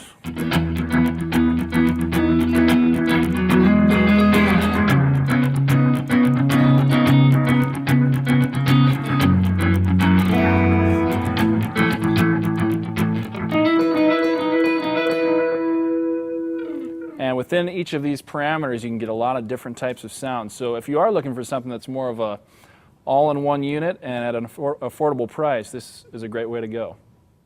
So I've tried to cover a lot of different effects today and tried to be as extensive as possible, but even with the time that we have, there's just no way I could cover everything that's out there. So with the companion workbook you have, I've tried to outline even some more effects that you could try out: chorus effects and flangers and phasers, and the list kind of goes on and on. Just so many different ways you can paint and texture with the electric guitar, which is one of the things I love so much about it. So just go out there, try as much stuff as you can, find out what sounds you like, and again, it's going to be your voice coming out of the guitar. So try to get your own unique sounds, as well as drawing from as many different places as possible, learning from as many different places, and then ultimately finding what your sound is. I want to talk about this whole palette thing. I know you've already talked about sounds and tones, but just another way to look at it that, back in my electric guitar days, I used to look at it like a palette, like a color of colors, like an artist would have his palette already set up with various colors, and I would just try to have like 3 clean tones, kind of some predetermined clean tones, maybe one that's really glassy, like he was just playing there, or one that's maybe more of a jazz tune, one that would be more clean for a country or more of a clean rock. But at least having some options that you can go to, you've already thought it out ahead of time so that you can always go there. And then having 3 crunch tones, I would call them. Add whatever word you want, but 3 good crunch tones, like to me that was a crunch tone when you came in with that distortion. Now, you could have come in a little lighter, right? Yeah, Can we just demonstrate that for a second, just to show? Maybe on a certain song that would have been too heavy, and so it's good to have crunch 1, crunch 2, crunch 3, and then you kind of decide just as if you were a painter. How much red do you want in there, or how much purple do you want? Do you want a deep dark purple, or do you want a kind of softer lavender kind of a purple? And I mean, I want the softer lavender. Not to get weird, but colors and sounds, they really are just vibrations. Yeah, they're the same thing. But yeah. I think that's such a cool thing about particularly electric guitar and keyboards. Those 2 instruments in particular have such an opportunity to, you can just be playing 2 notes, but depending on what colors you've added, like you're saying, it can just add a totally different mood to the song. Yeah. And you're playing the same notes, but using effects to your advantage. Yeah. And I'm just suggesting this, if a lot of these effects are new to you, sometimes it can be overwhelming, just the choice, the options, the paradox of choice, where you have so many options, you're kind of frozen of going, man, I don't know, should I have this, should I have that? It's good to just spend some time and come up with 3 clean tones, 3 crunch tones, and then 3 good lead tones. And those are your kind of always default kind of tones. You can always kind of go to those and know that they're going to work in a situation. And so let's just play that, let's do that same part with 3 different crunch tones. And we won't do the whole part, I'll just do like halfway through it. So we're going 1, 2, 3, 4. Hallelujah. We want to lift you higher. Hallelujah. We want to lift you higher. Okay, now what are you doing there configuration-wise? Yeah, Pick so here up and part. I'm on my bridge pickup of the telly, and so it's bright enough to cut through, and in a full band situation, it'd be able to cut through the mix. And then on my pedal board, I've got set up my lowest gain overdrive, so you can still hear a lot of the clarity of the notes. It's got some grit on it, it's got some overdrive, but not so much that it gets too saturated. So if I want to keep things a little cleaner, I'll go to that first level of overdrive. That's really important. Pretty mild, but still has some guts to it. And you use that a lot in church on Sundays. There's a lot of times where you don't want the electric just to come in and be super rock, 80s rock or something, You're just wanting to give that chorus a lift, And so just by having one of those first levels of distortion, just where it's clean, but it's just starting to break up a little bit, and it just... So that would be one. Let's go to the next level then. Yeah. So he adds a little bit more. So we're going 1, 2, 3, 4. Hallelujah. We want to lift you higher.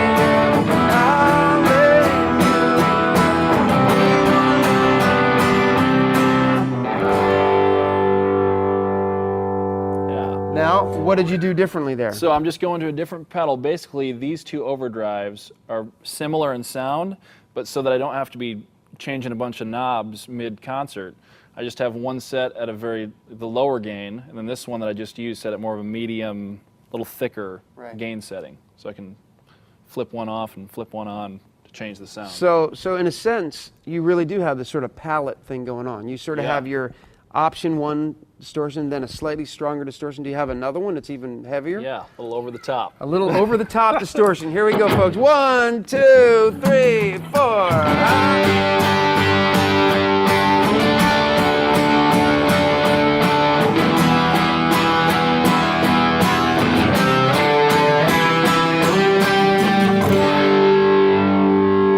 So pretty thick. I mean, very good. In a band context, it might fit a little better. It's with the acoustic and the electric together. Right, It seems right. a bit heavy. It's true, but it does. There are times where I'll tell you, there's the tune "Your Name." Yeah. At the end of the tune, I hear that each time we play that. I hear you kind of start off kind of clean, and then I hear you go to the next level, and then I hear you go to the next level, Yeah. and it really does make a difference. I count on it, because it just makes each successive chorus stronger and bolder, if you will. I think trying to think about that, the dynamic journey across a song too, is really important for electric guitar for that reason. You can start off, really mellow, and then trying to think in waves, so you're not just at this plateau, start off with my thickest distortion, then I got nowhere to go, but try to make it sort of a journey, even just in my own parts that I'm playing. That's excellent. So saving that third stage distortion, if you will, maybe for that final rockin' chorus, because all of a sudden, just when you think there's nowhere else, you can't get any more intense, all of a sudden the last chorus comes in, and you step on that final pedal, and it's like, whoa, we're just flying here, and can make a huge difference. Again, Your Name, if you want to check out Your Name, like from the breakdown until the end of the song, give a listen to what Ben's doing, and you can hear that sort of go from kind of just a slightly broken distortion to a stronger one, and by that third chorus, I mean, whenever we play it live, that third one, I look over at it, I'm like, I'm waiting for it. Tone begins with the guitar we're using. We can get all sorts of different kinds of pedals and amps, but tone starts with the guitar. And so we're going to look at a couple of the different types of guitars that are really common that you would use. And there's three main types: the Telecaster, Stratocaster, and a Les Paul. And I've got a Telecaster here, which is probably the simplest setup of all three. Just has two single coil pickups, one in the neck and one in the bridge. And Tellies are often known for more of a country sound. They were made big with country music, but they're also a really versatile guitar for rock as well. And so I'll start here just with a clean sound just to demonstrate what the different pickups sound like. So we're on the bridge pickup here, which is going to be a brighter sound. It's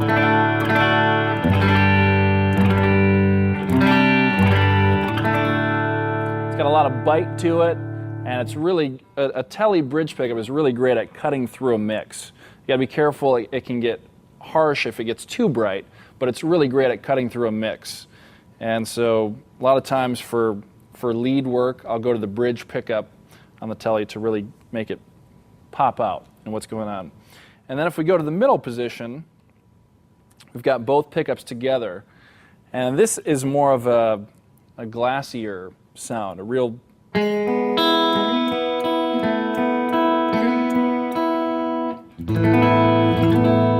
kind of mellow and well-rounded. It's kind of a pretty sound. So that can be great for just picking through arpeggio type stuff. Kind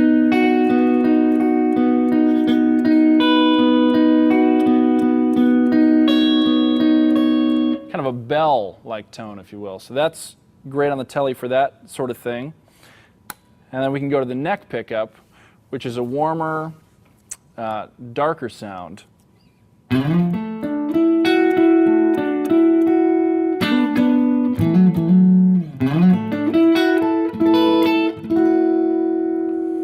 And can be great for bluesier soloing or just getting a darker, warmer tone out of the neck pickup.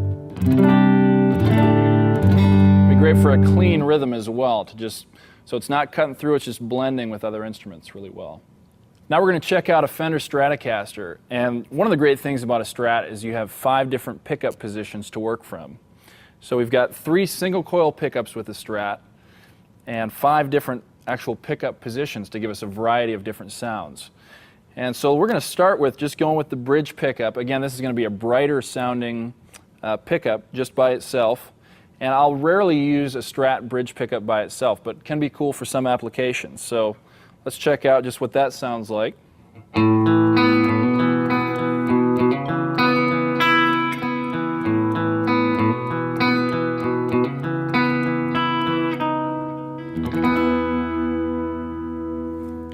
of a brighter sounding thing.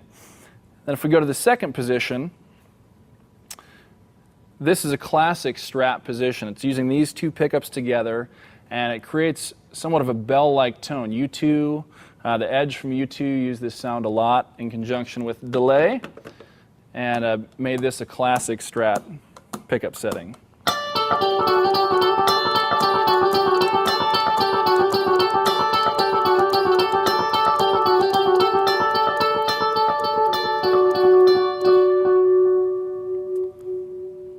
So very bell-like quality of the sound, real kind of chimey, if you will.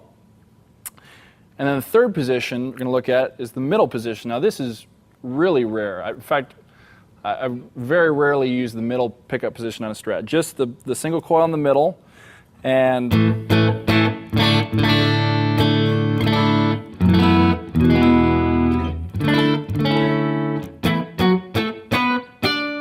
really kind of a neutral sound, not overly bright, not overly dark, just kind of has its own thing. And then we'll go to position 4, which again is these 2 pickups together, so it's a bit more of an out-of-phase type of sound. Some people refer to it as an out-of-phase type of sound. And it's like similar to position 2, but just more bass because we're at the neck and the middle pickup positions now. So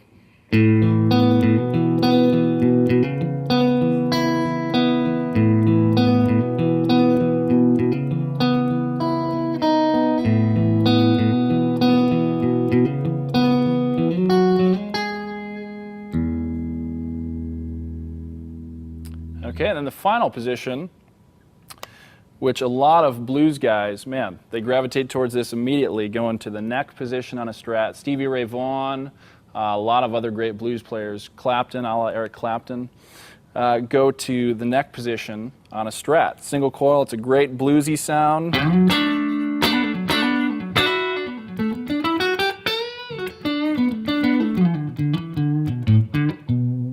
Get a little bit of overdrive on it.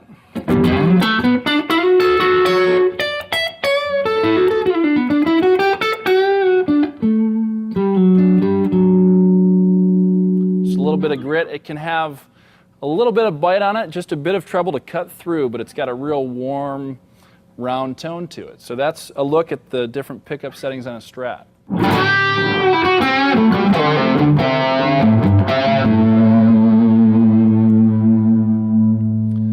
Let's take a look now at a guitar with humbucker pickups.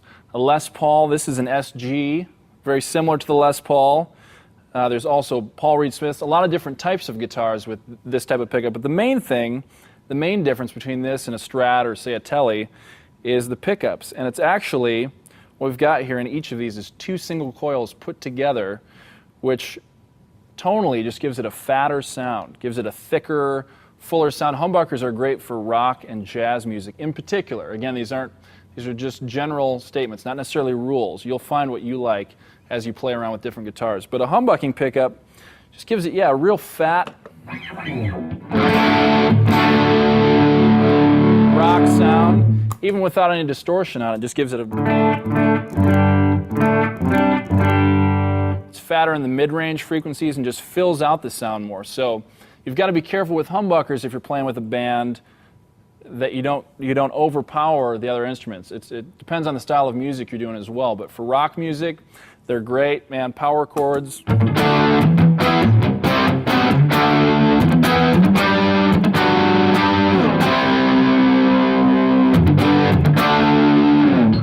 Just a fatter, tighter sound with humbuckers. And this one, I'm on the bridge pickup right now. And I can go to the middle position, which is both of the humbuckers together. And this is in the same way of the Tele middle position, just kind of a warmer, glassier sound. The same thing is true with the humbuckers. Just gives us a kind of a mellower sound. I would use this position for, again, more of a arpeggiated type part.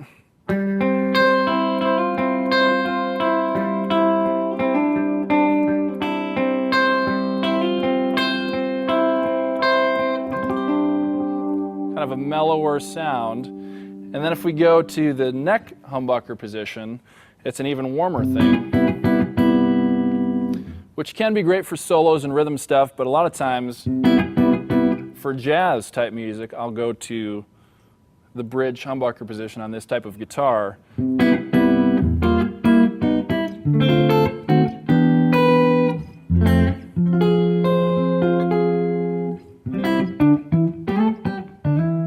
Just for a warmer, darker tone. Humbucker guitars are great for that as well. In this next section, I'm going to be talking a little bit about getting into some soloing ideas and just how I approach soloing, going through some scales. You know, I tend to think of soloing as trying to be really melodic in my playing. So you can learn a bunch of scales and go through and get the shapes down, but the idea is to learn those scales so you can ultimately forget about them and try to just play from the gut as much as possible. Try to, you know, in essence, sing through the guitar. Try to make the solos come alive with melodic ideas. And we're going to go through a few scales here that I think are helpful for just getting started at working at soloing ideas. Maybe you're just trying to get into soloing for the first time. And the pentatonic scale is definitely the place to start for that. I'd say probably 70 to 80% of all rock guitar solos are based out of the pentatonic scale. And so we're just going to take a look at this. We're going to play it real slow. Again, there's no need to, as you're working on this with the companion workbook, no need to take it fast. You know, just start out slow, but try to play precise and accurate. So we're going to start out with the pentatonic minor scale. And we're going to start on the 5th fret here, so it's an A minor pentatonic scale. And just play through this.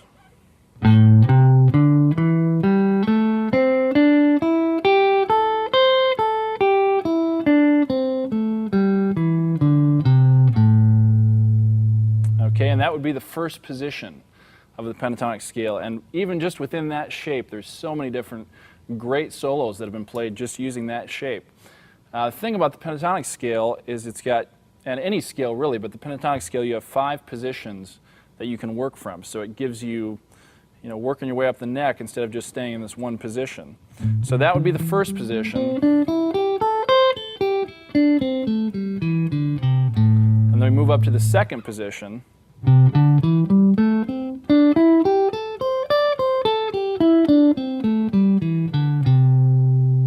Okay, same notes, but we're just moving it up.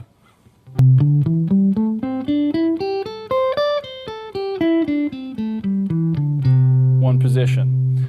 Then we'll go up to the third position.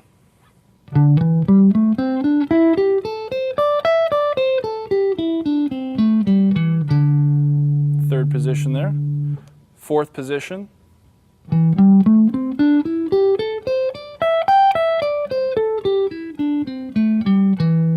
And then the fifth position.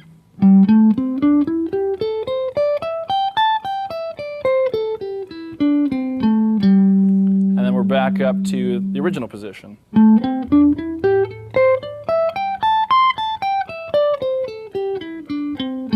An octave higher. So in using this scale, there's so many great licks that have come out of the pentatonic scale, and another great thing about it is that you can use it over a minor key,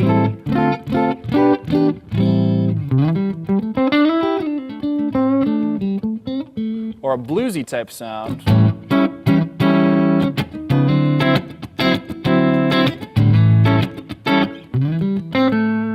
works over both of those, but you can also use it over a major key. And the way this works, if we're in we worked on this as an A minor pentatonic scale, well, it's also the same as a C major pentatonic scale.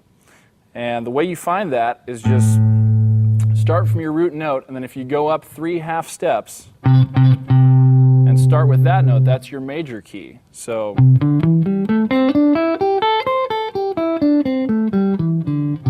all of a sudden it sounds major and bright. So a lot of guys, when they're working on soloing and using that scale, don't realize that you can switch over to a major key really easily. You just have to remember that, in this position, that we would be in like a key of C major, working out of that scale.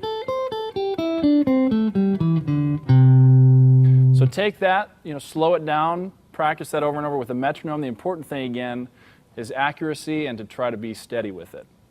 Another scale I want to touch on is just the simple major scale, and this is utilizing,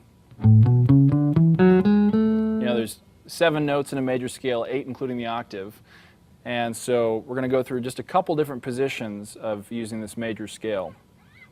We'll start on an A, we'll go through an A major scale,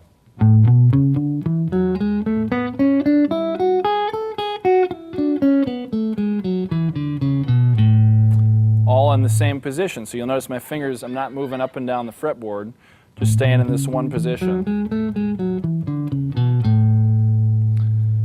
It's good to know that position. Another position that I use probably more often to play this major scale is what I call a 3-note per string major scale, and it's an easy pattern to memorize because it duplicates itself every other string, the position, the shape of it. So we've got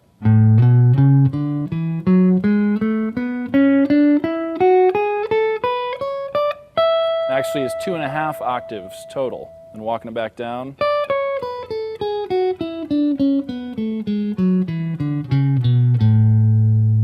So the idea of using the 3-note per string major scale is to try to get yourself to cover more of the fretboard. So the idea is to not just stay stuck in one position, but to try to move and make it a fluid. If we're doing a solo, making it fluid over the whole fretboard. So we can play it in this position. We can also take it up an octave and start on the A string and play through that same scale.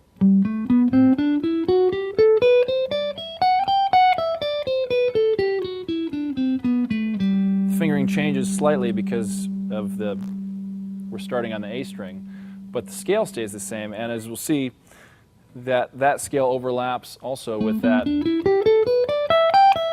pentatonic scale there as well.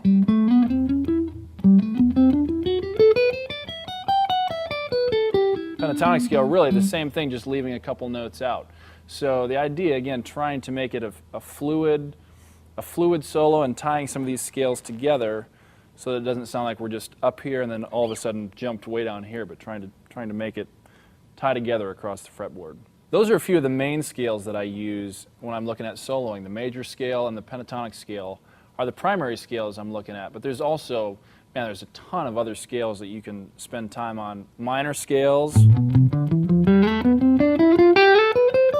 natural minor or a harmonic minor, just changing that 7th step.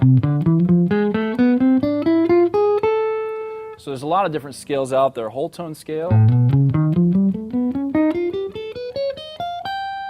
But the fact of the matter is, in a real live setting, in a band context, there's so few situations that I would use those scales in. So just want to get the main scales across, being a major scale, pentatonic scale, and just work within those and try to be musical within those. And if you find yourself in a situation where you're needing a minor sounding scale or a jazzier scales, you can look at those at a later time as well.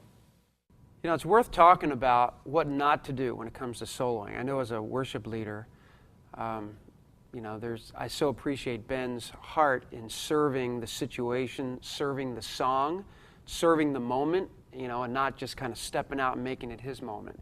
But he's always conscious of, it seems to me that he's conscious of the mood that's going on and making sure that he's supporting the mood of the song or the mood of the moment. And, you know, one of the things that kind of bothers me is when, you know, we're actually singing the song and we're in the verse or the chorus and we're singing out and the guy's actually playing a solo over that part instead of just finding a nice rhythm part. You know what I mean? Absolutely. But I don't know. Can you think of a few sort of, you know, things that you don't do when you're playing electric guitar or soloing in a worship situation? Yeah, I think, you know, the first thing I'm always listening to where the vocal's at, because especially as we're worshiping, the vocal is what the people are singing with, you know, singing along to. So it's important to not step on the vocal. If the vocal is singing out strong, I'm at most just going to try to find spaces in between and not play all over. It's easy, I think, for electric guitarists, perhaps other solo instruments to get, you know, we really readily we're fidgety. We like to noodle all over the place. And so to refrain, to hold back from some of that and just try to, play a supporting role, again, play a part that will fit into the song. And then when it's, you know, when it's time to play a solo, playing out and playing it aggressively, but always being sensitive to what's going on around me, trying to be as much as possible. I know that just from years of playing with Ben, I know a lot of times instead of just playing a blues scale or something, he'll take maybe the primary hook of the song, maybe the primary melody of the chorus, and he'll kind of play off that a little bit. So that, again, that's another way of kind of supporting the song, thinking more parts like. I notice that you tend to do that. Even if it's not the melody of the song, it always feels a little bit more like a part, you know, instead of just sort of totally getting lost. Yeah, it is so easy to zone out, I think, in natural state, just to licks that I've worked on or stuff, and just kind of be in my own world, but try to be as engaged as I can be in what's the moment, what's the mood or the feeling of the song where we're at, and trying to fit that mood as best I can to support, you know, ultimately the worship that's going on, to try to be sensitive to that. And you do it well. Why don't we look at, you know, maybe look at a solo, like the solo you did in Hosanna on the last record. We'll just check that out. So let me talk about the effects that I'll have on for this solo, and it's what I used on the recording. Looking back at the pedal board here, I'll go to my distorted pedal for a thicker, higher gain, higher sustain sound. And I'll also go to my delay pedal. This song in particular, it kind of uses a unique delay tempo slapback. So I've set my delay at a dotted eighth note slapback. And then, again, I'm always tapping in tempo with where the drummer's at, or in our case, the acoustic guitar. We'll try to redo that. So,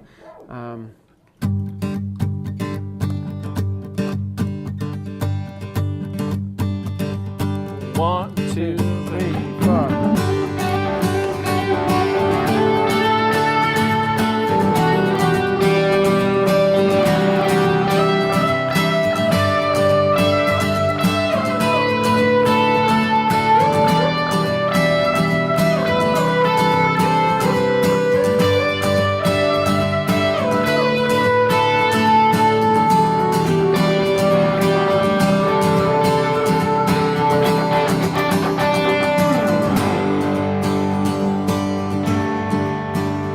beautiful.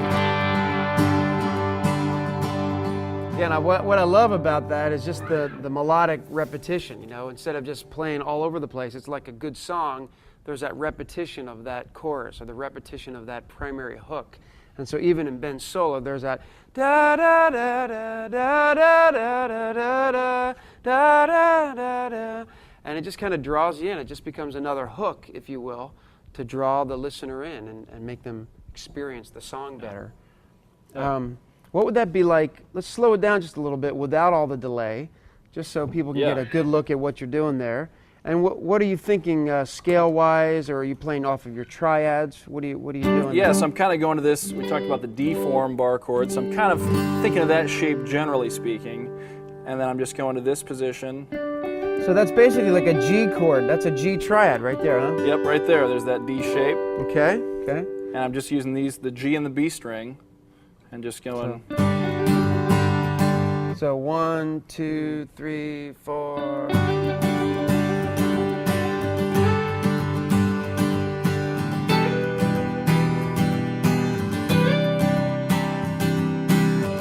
Back to that, okay?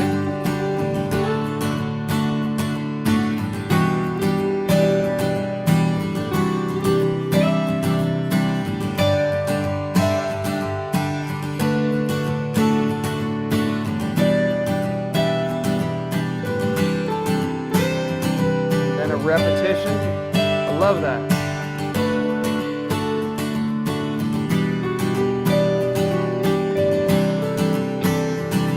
Chordal thing.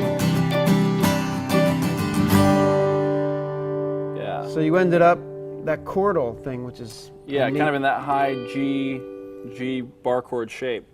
And again, using the electric guitar and the effects to your advantage, you listen to that by itself, and it's just very clean, not a lot of sustain, but you add a little bit of distortion and the delay into the mix, and it really helps to color and fill out the sound. Mm-hmm. Now I noticed that many times Ben and guitars like him, guitarists, they use not just scales when they're playing solos, but they're playing off of the triads a lot. And I know you talked about triads. Yeah. You know, you want to talk about that? Do you tend to use triads as almost like an anchor point for your solo? Yeah, a lot of times I do. A lot of times I'll think of it, you know, sometimes in an arpeggiated manner. Mm-hmm. If I'm creating parts for a chorus or parts for a song, a lot of times I'll go to a higher triad just because it gets me into the mindset of thinking up higher on the neck usually, mm-hmm. out of the way of other stuff that's going on. And yeah, a lot of times just flow a solo, you know, out of those shapes can come really easily. Right, right. I remember, again, back in my electric guitar days, it's funny, that's what I did for years, was play electric guitar for different people, and then once I started leading worship, it just seemed to be less and less of an occurrence. You know, sometimes I just wish I could be in the band and just play, because I think the electric guitarist just gets the color, you know, and just adds so much dynamic and color. Yeah. But that was one of the exercises I remember was really helpful, was just that triad where you see like a G and then a G and a G, you know, and so you can kind of visualize quickly, there's your G, so, and then there's another G. But it's like you're right. Picturing those triads. And, yeah, absolutely. And then, you know, same thing, C, C, C. So that's just a good exercise, you know, get a metronome going at a real slow speed and just kind of go through that, you know, G, you know, 4 beats per 2, 3, 4, G, 2, 3, back to the G, 2, or you could go up higher to the G, to the G. You know, just so helpful to kind of get those triads in your absolutely. Brain, eh? Yep. It might be worth looking at how not to do it. Okay, let's take a look at a song that I thought Ben, you know, contributed a really nice, tasteful solo section. And but I think some guys might have just kind of taken over the world, you know, if they had the opportunity right there. So there's a song called Your Name on the last project, and so we're coming out of the chorus. We're going, let the nation sing it louder, 'cause nothing has the power to say. I want you to play what you played, but your name. Oh, your name.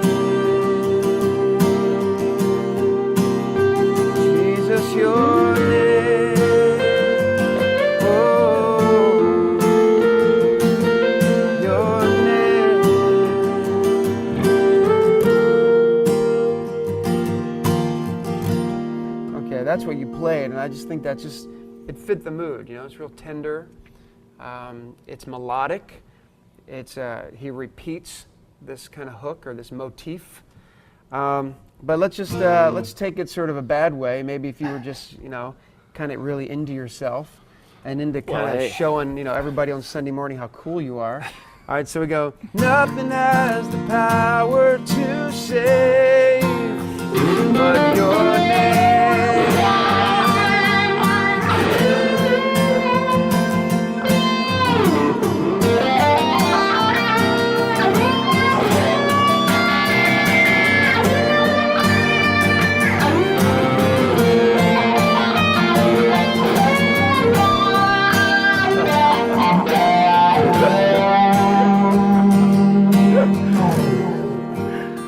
Maybe a little bit overboard. A little overboard. What's funny is there's going to be some of you go, dude, that is awesome. That's cool. Because obviously there's parts of that. Maybe if you're playing for this radical, extreme youth conference and, you're really trying to reach them, maybe that's the thing. So it's funny. As soon as you say, well, that's probably not the way, I could think of an example where maybe that would be cool. But we're talking 95% of the time on a Sunday morning, on a Wednesday night, on a multi-generational worship experience.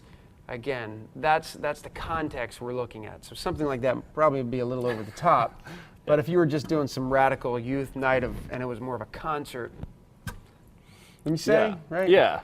Yep. Say it's hard for you to be bad, man. What can you say? Jeez.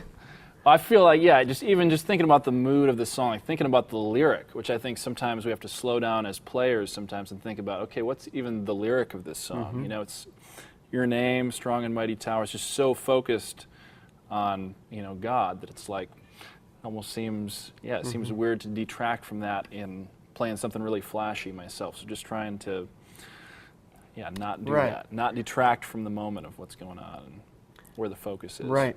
And I'll just say, there are times where, man, it fits the song to step out and wail, and really rock and not be reserved at all. So I don't want some of you guys to feel like, oh, man, you can never turn up past 2 or you can never step on that distortion in church or somebody's going to be upset. I don't think that's the case either, right? No, I totally want to encourage you guys, too. When it comes time to take a solo, man, play it with confidence. Step out, know that you've worked on stuff in the practice room and play it confidently.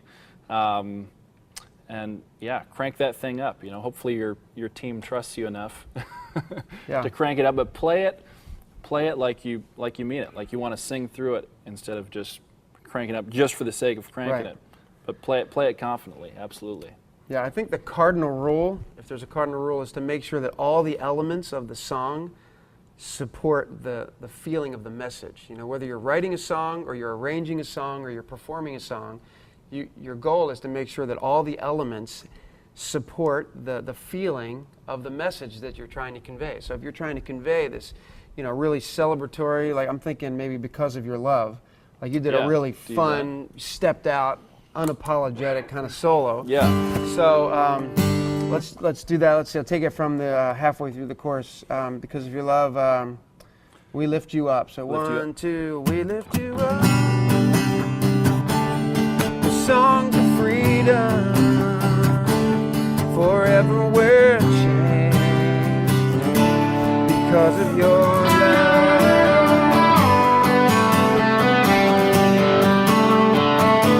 Oh, thank you, Jesus,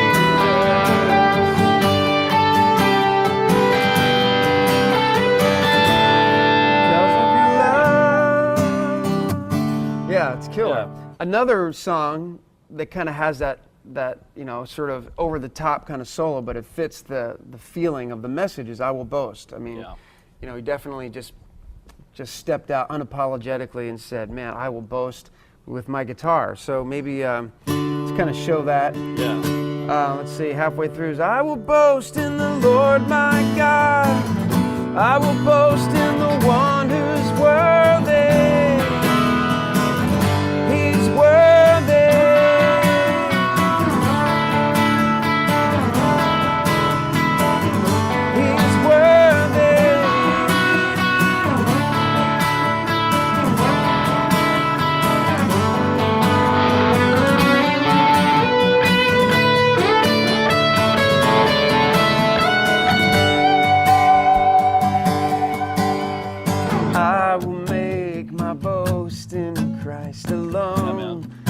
Yeah, man.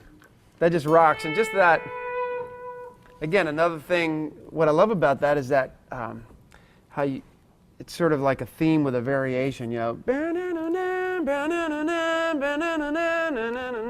So he's not just playing scales, he's thinking parts. And a lot of times I think you come up with that because you're almost kind of singing a part, aren't you? Absolutely. Kind of in your head. Yeah, I think the most memorable solos are ones that have some sort of a hook, you know, that you can be drawn back to. The repetition of the melody kind of works like a hook to a song. Yeah. Real similar. And then he kind of breaks out and you do that thing and he ends on that funny note, which is, at first he was almost like, oh man, I don't like that note, but it just sounds so kind of garage band or punk rock or something, you know, just kind of hanging out there. A little wiggle. Yeah, so let's do that very last line. So 3, 5.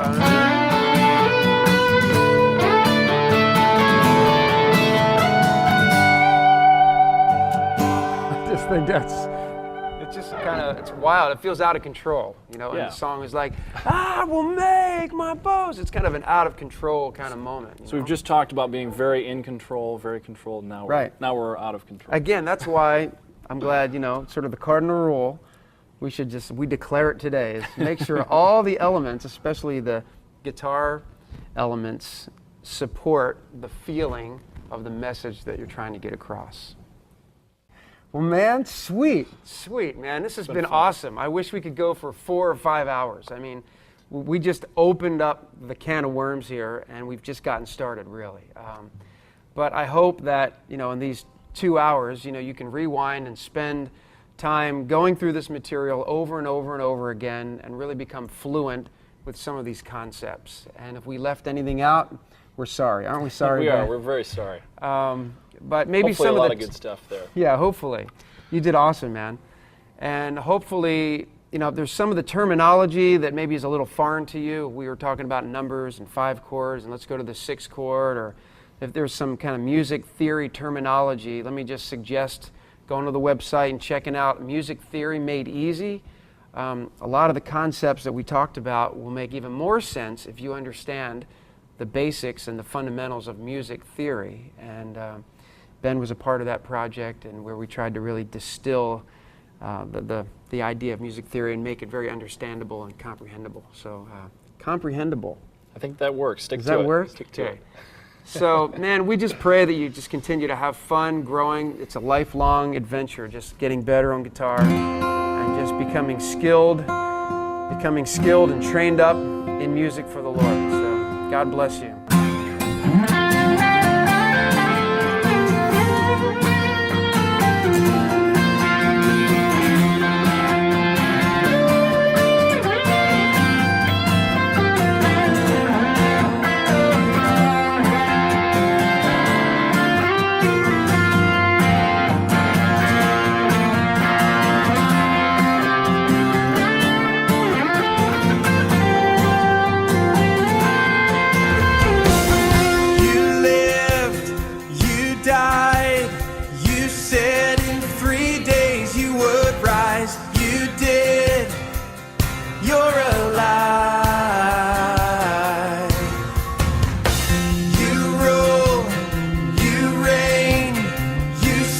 You're coming back again.